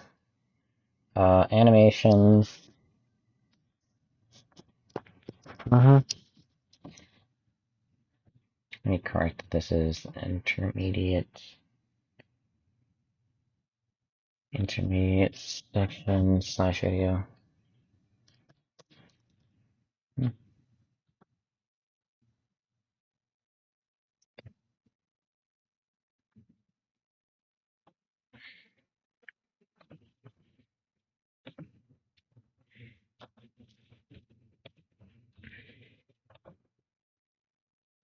Uh-huh.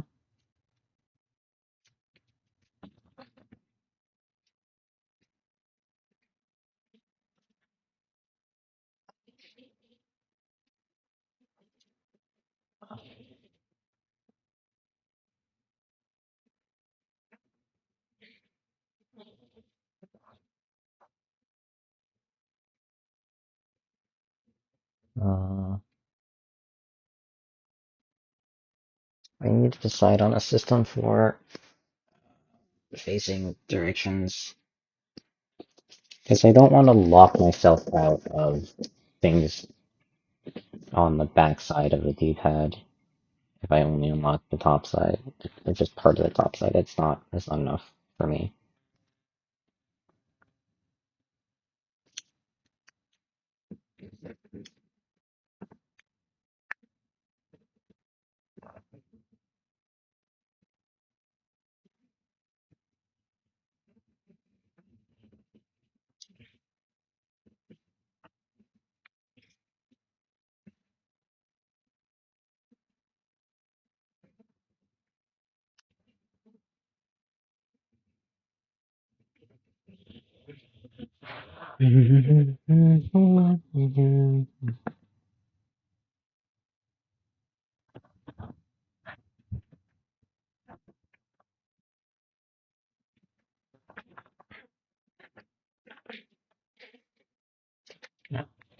My brain's a little bit tired of script writing.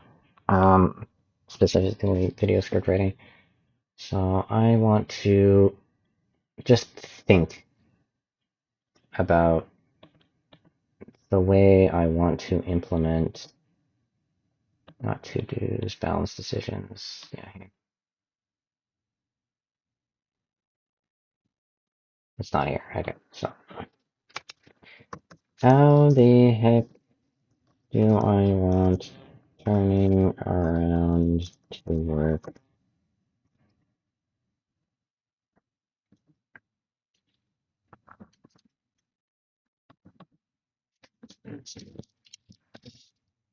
My ear is hurting.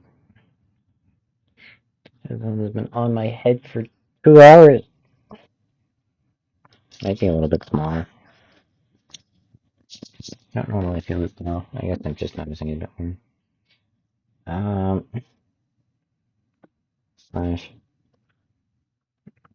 border circle back and other back moves to work.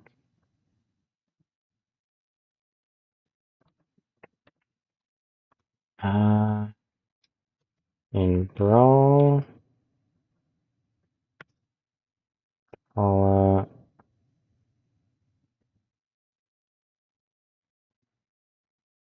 dash turns and Brawlhalla dash turns you around immediately, I think. There is a turn delay when walking.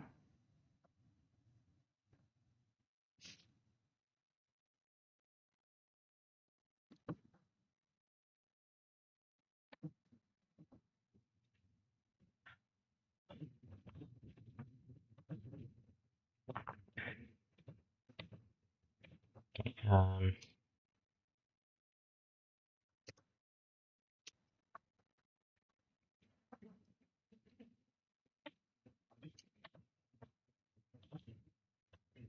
let's see.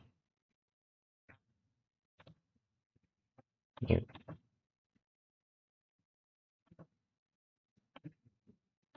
okay, gotta go slowly.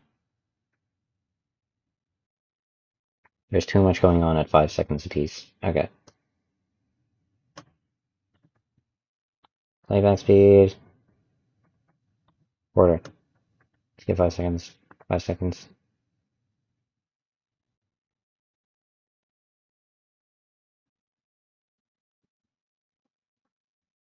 Am I?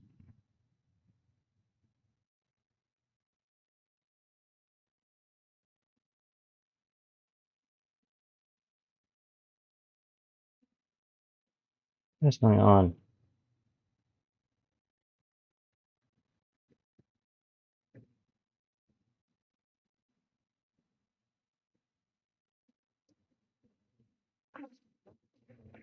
What is that? Movement. Top left.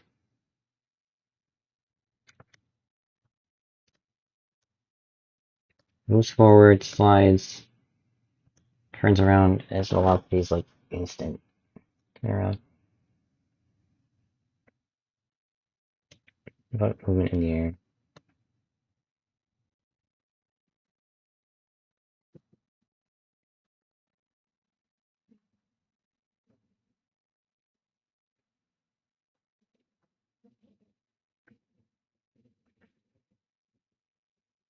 Do you jump in the air?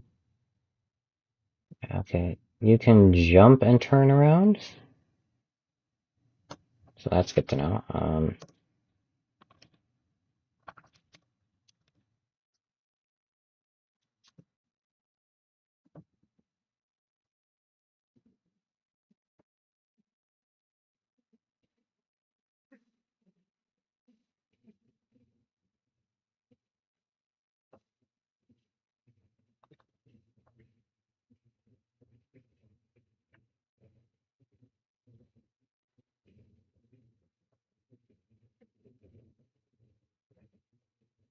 I forget I have this thing installed. Okay, who do I look at? Let's look at Orion. No? Okay, let's look at this guy then. he turns around when he tries to do his attack, and then I can't tell anything.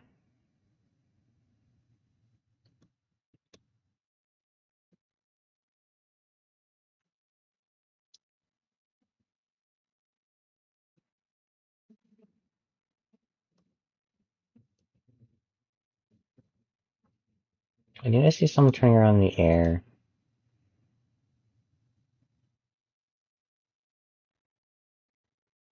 Wait, there was Blue Man.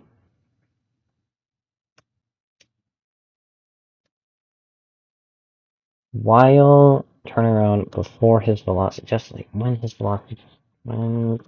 velocity turns around, it flips.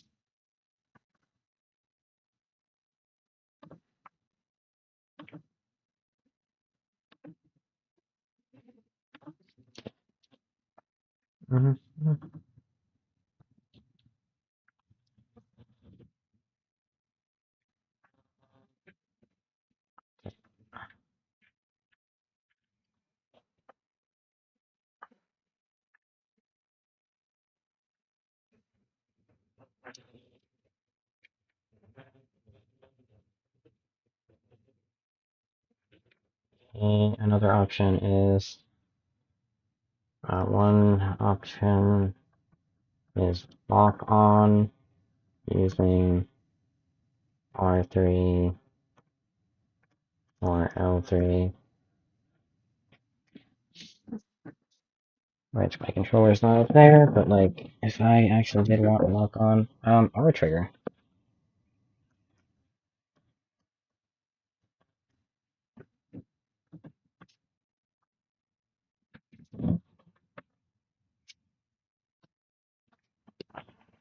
So if I were playing, I'd play with D-pad and buttons. I could use right stick.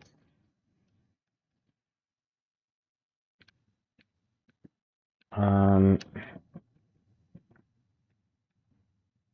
right stick to lock on and lock off. That's one way to do it. I also have dash macro. Some people play grab macro, I don't. Jump block, attack 1, attack 2. Wait, I have the button layout somewhere. One of the systems. I thought I deleted this folder.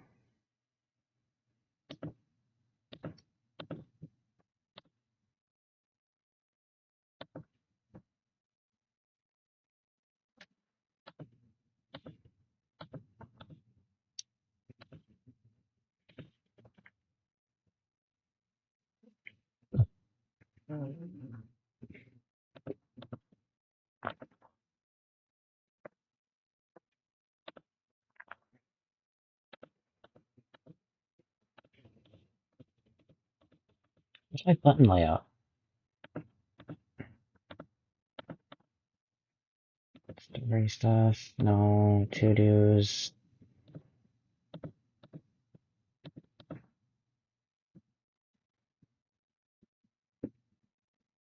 This is done.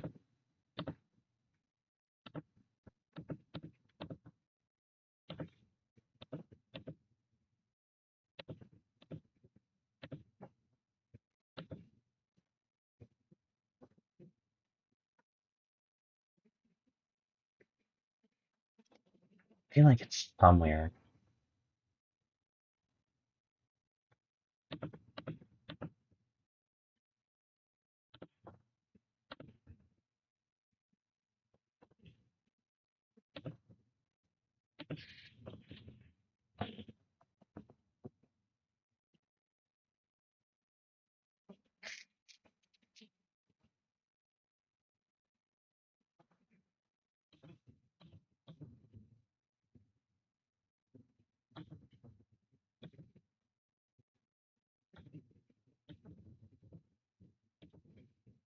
I don't remember where I put it. Okay, okay. Dash macro. Some people play grab macro. Tag button for sure. That leaves me with 1, which could be a lock-on button. Do I commit to that? Because that's better than L3, R3. L3, however, would be great for, like...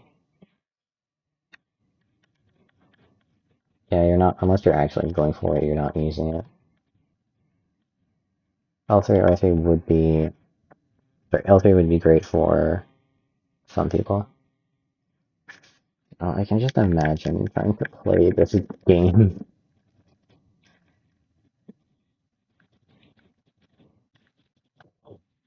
I just imagine trying to play with a Joy-Con on the Xbox controller, and I'm like, yeah, this is not designed for that. That would be interesting. Yes. One option is L3, R3, or a trigger. The trigger seems the best to me right now. Okay.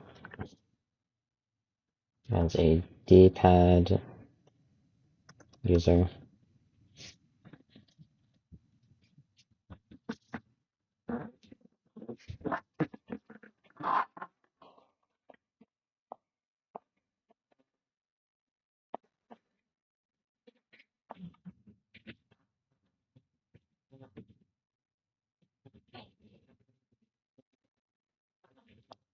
Okay.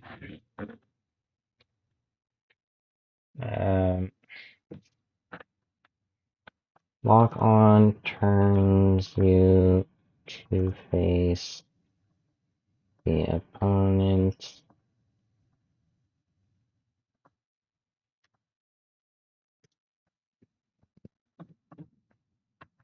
The entire time.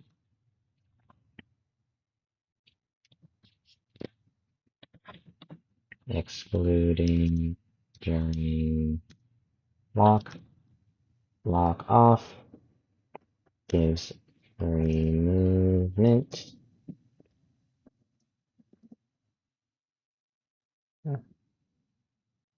To turn as you please.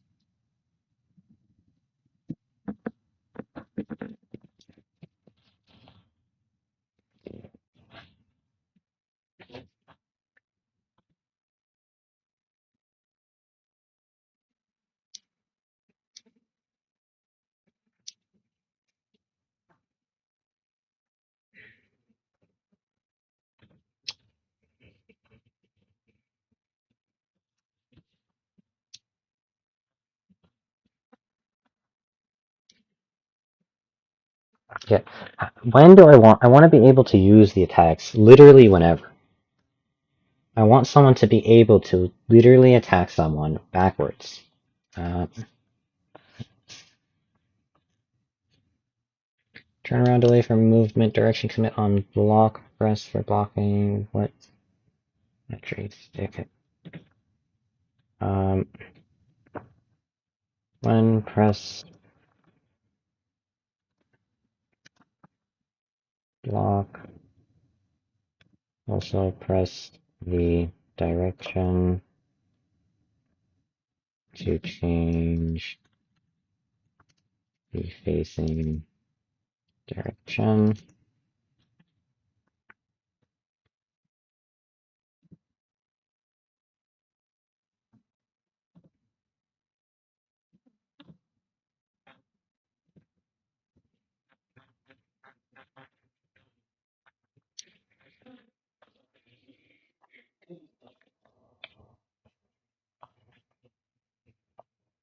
If I'm holding block by default and I want to change direction, I'm going to press block. Okay, if we have block and walk, Let's start with block and walk.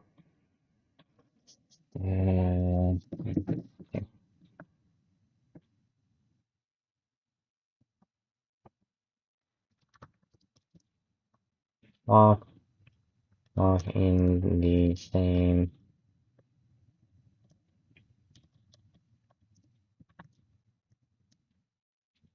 Walk in the same direction you walk in, slash run in.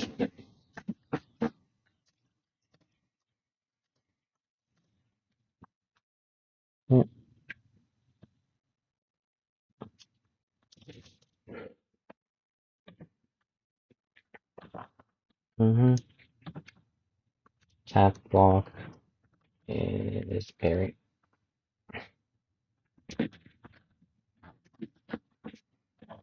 Alright, that's the first part. That's how I want that to work.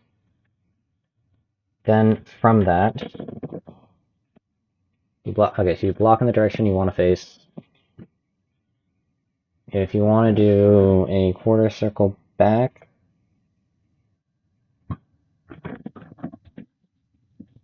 turnaround delay.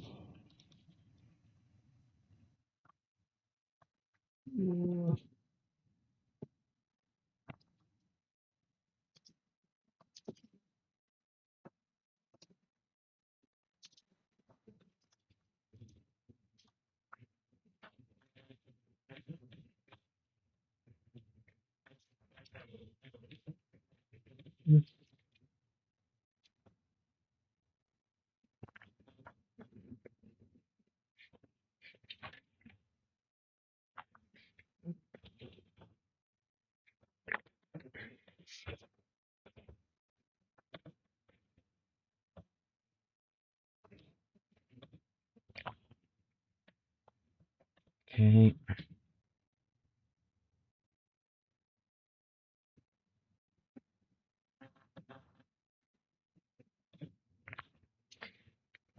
When press block, also press the direction to change the facing direction. Instantly.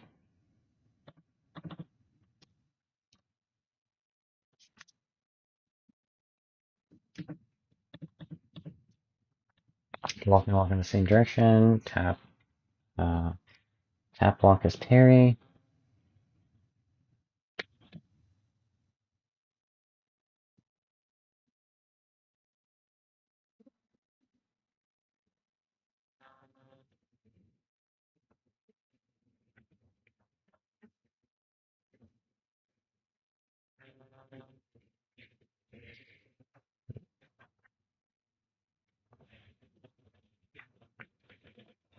Turnaround delay, where you jump delay to allow for the inputs of borders, circled backs.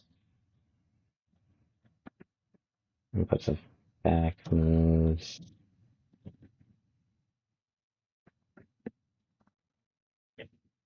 Hmm.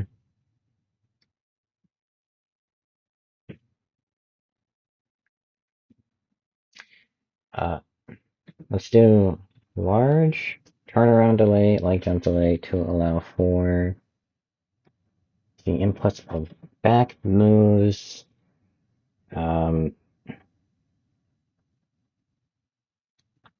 Let's say 20 frames, but if block is pressed, you block the you turn instantly.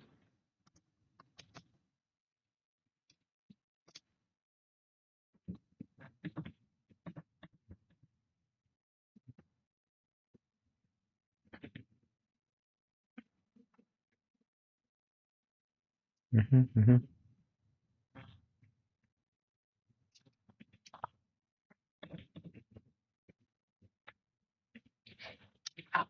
In that case, if I wanted to move backwards fast, I could try holding back. That would have a 20 frame delay before I could start using dash to move back fastwards.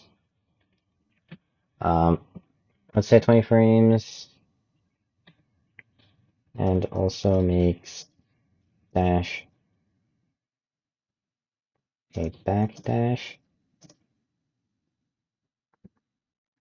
Turn around instantly.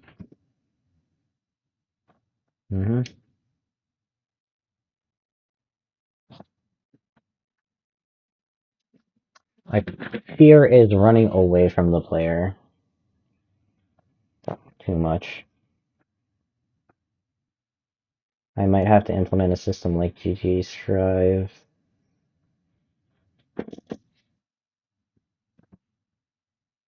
Also makes dash a dash.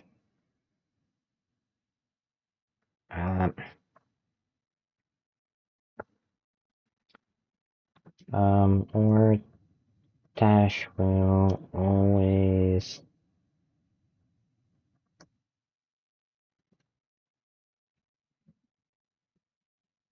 be a backdash when away from a player.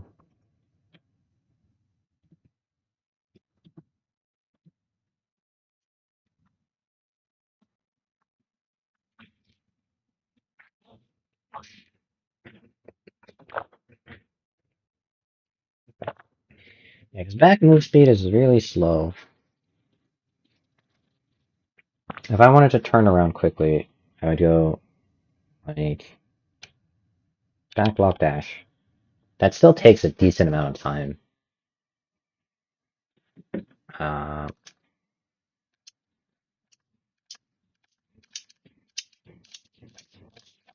still, still fast though. It's a different way to play it as well.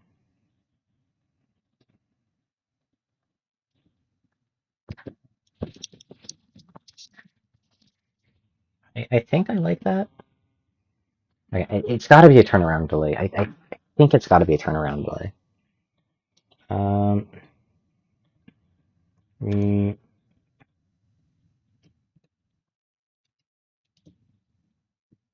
thoughts. Where are my thoughts? Mm,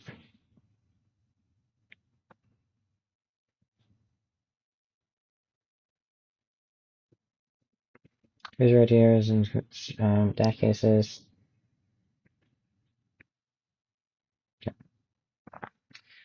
Movement direction facing default state. It's way freaking.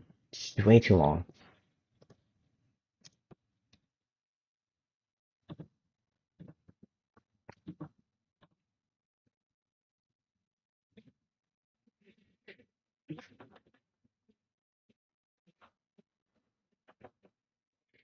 Walk on, not walking. Face continues to track automatically.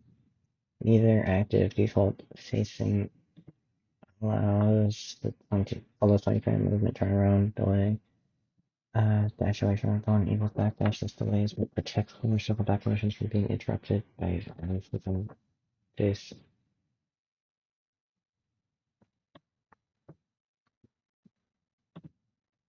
Facing rules by priority. Yeah, press block and direction. Instant facing step. Walking block moves you in the current direction you're facing. Tap block equals parry.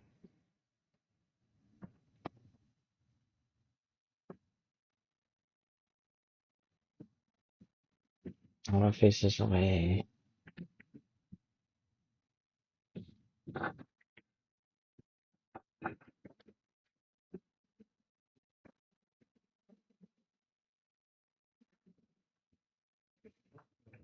That's not really as good.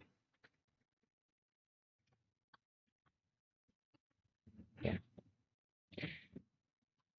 Colon, colon, colon.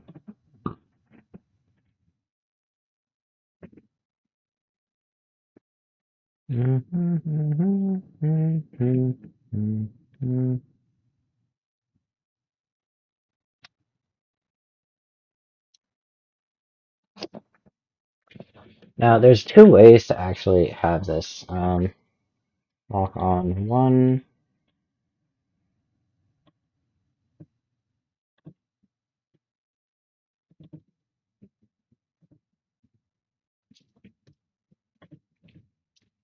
Walk on two. Another option now is auto faces the same direction you were last facing.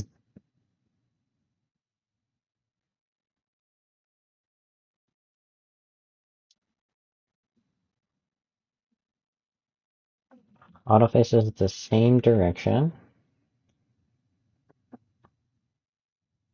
you last had when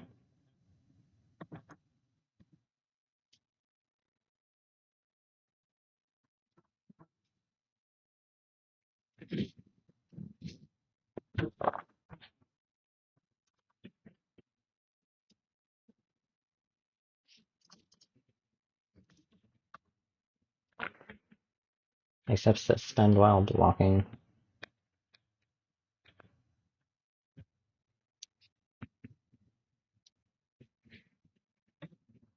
Mm.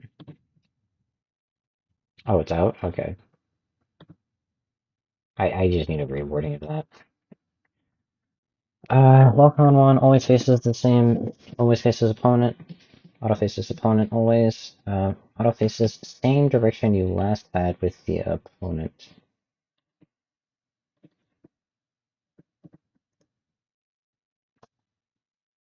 So if I was last, so if you were facing away last, then it stays away.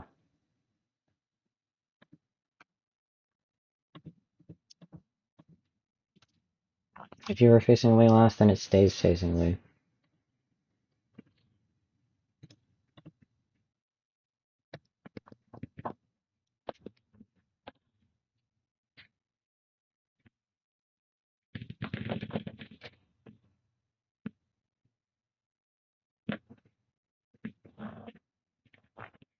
Does that work out? Does that make sense?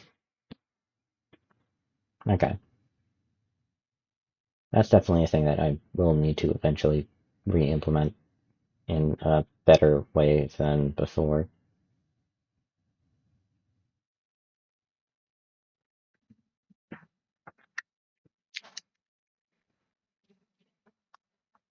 Now, you have the option to turn around instantly by using the block button, and you have a way to turn around with a delay and just allow you to keep walking backwards normally.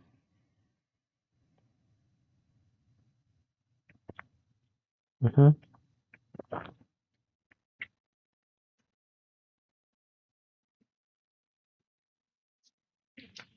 Walking plus direction equals instinct facing tap equals parry. Block no direction keeps the same direction. Reduced movement speed unless in run state where only parry is allowed.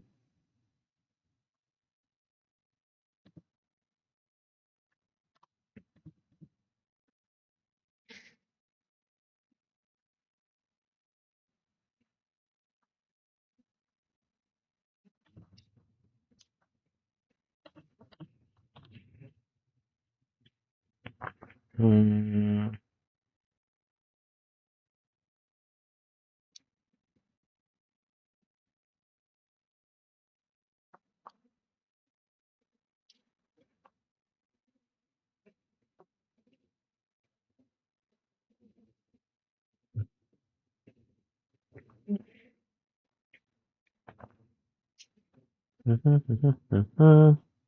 Okay. During combo, using a back move, uh,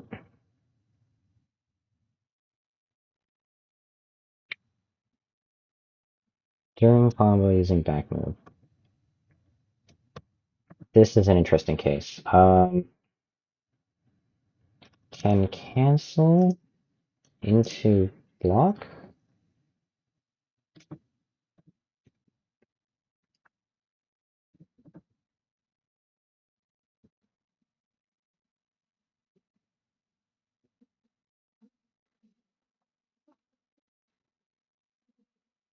No, no, no, no, no, no, no.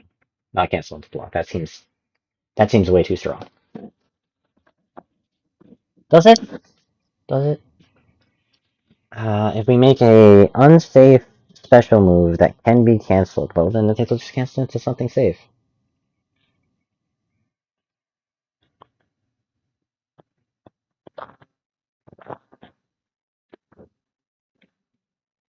Like cancel block, jab into block. Well, how they do in a Street Fighter is they just give enough spacing so that block is reasonable after the right number of hits. Um,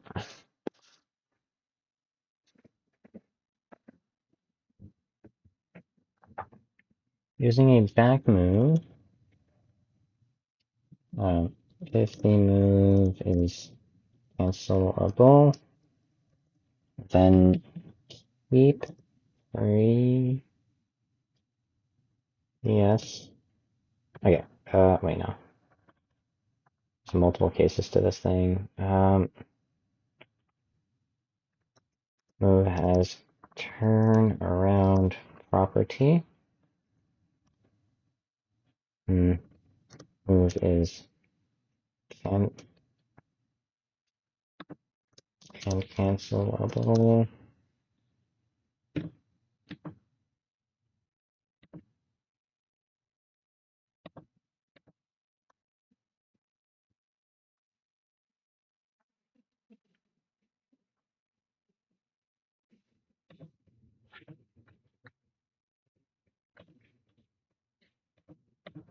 Okay. Move is cancelable.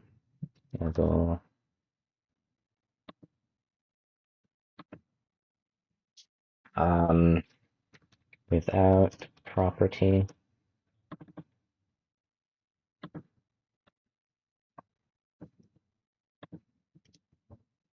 Without turnaround property.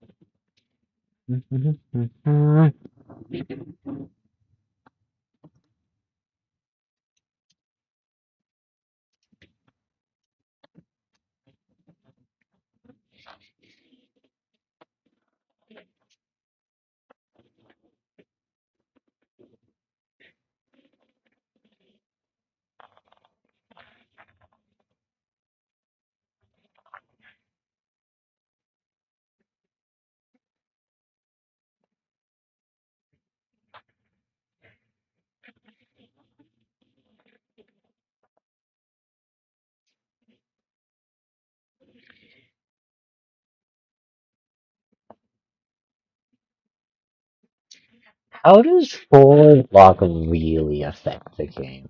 Because it's going to affect it a lot. Probably pretty much. Okay, move is cancelable without turnaround property, and move is cancelable with turnaround property. When the move is used, turn around during the attack, and so it is now facing the other direction,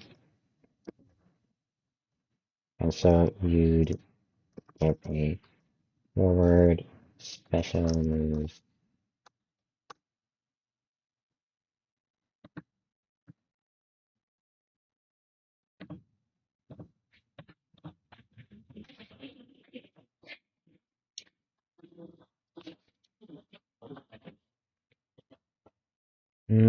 Just by blocking or attacking.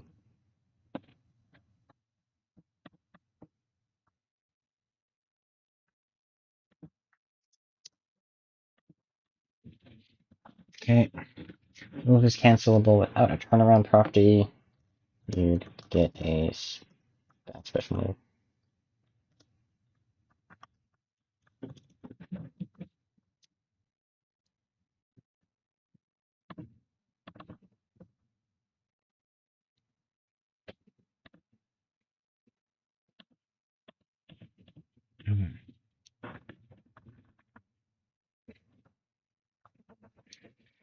Who has a turnaround property and cancelable back attack. When the move is used, turn around during the attack, so you get forward special move.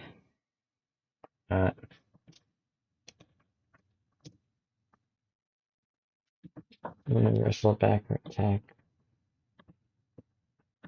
Um,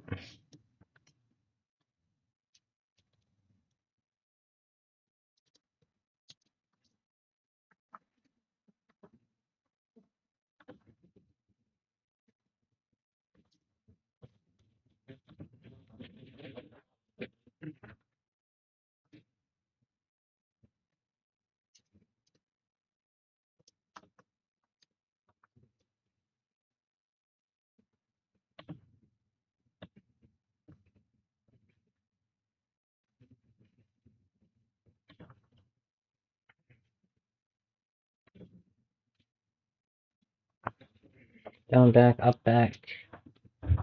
down, or up attacks, you get a back special move. This is interesting. Interesting.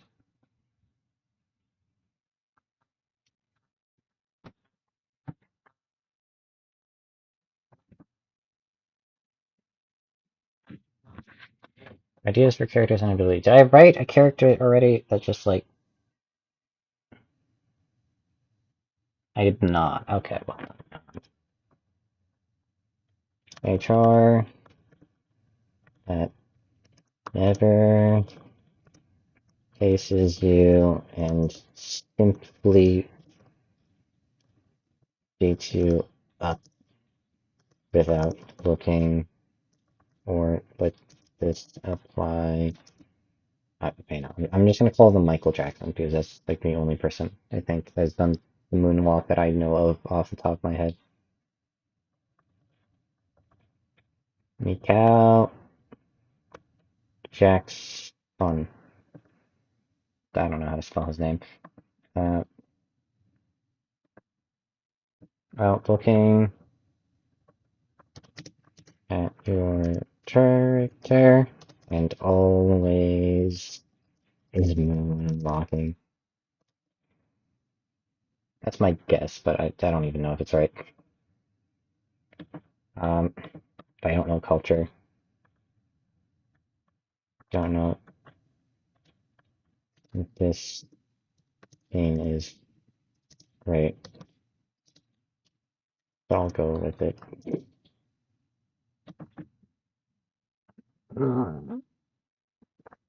Seems like a fun idea. Hilarious. It's such a hilarious style of character. Oh no. It's gonna be so much funniness to me. Okay.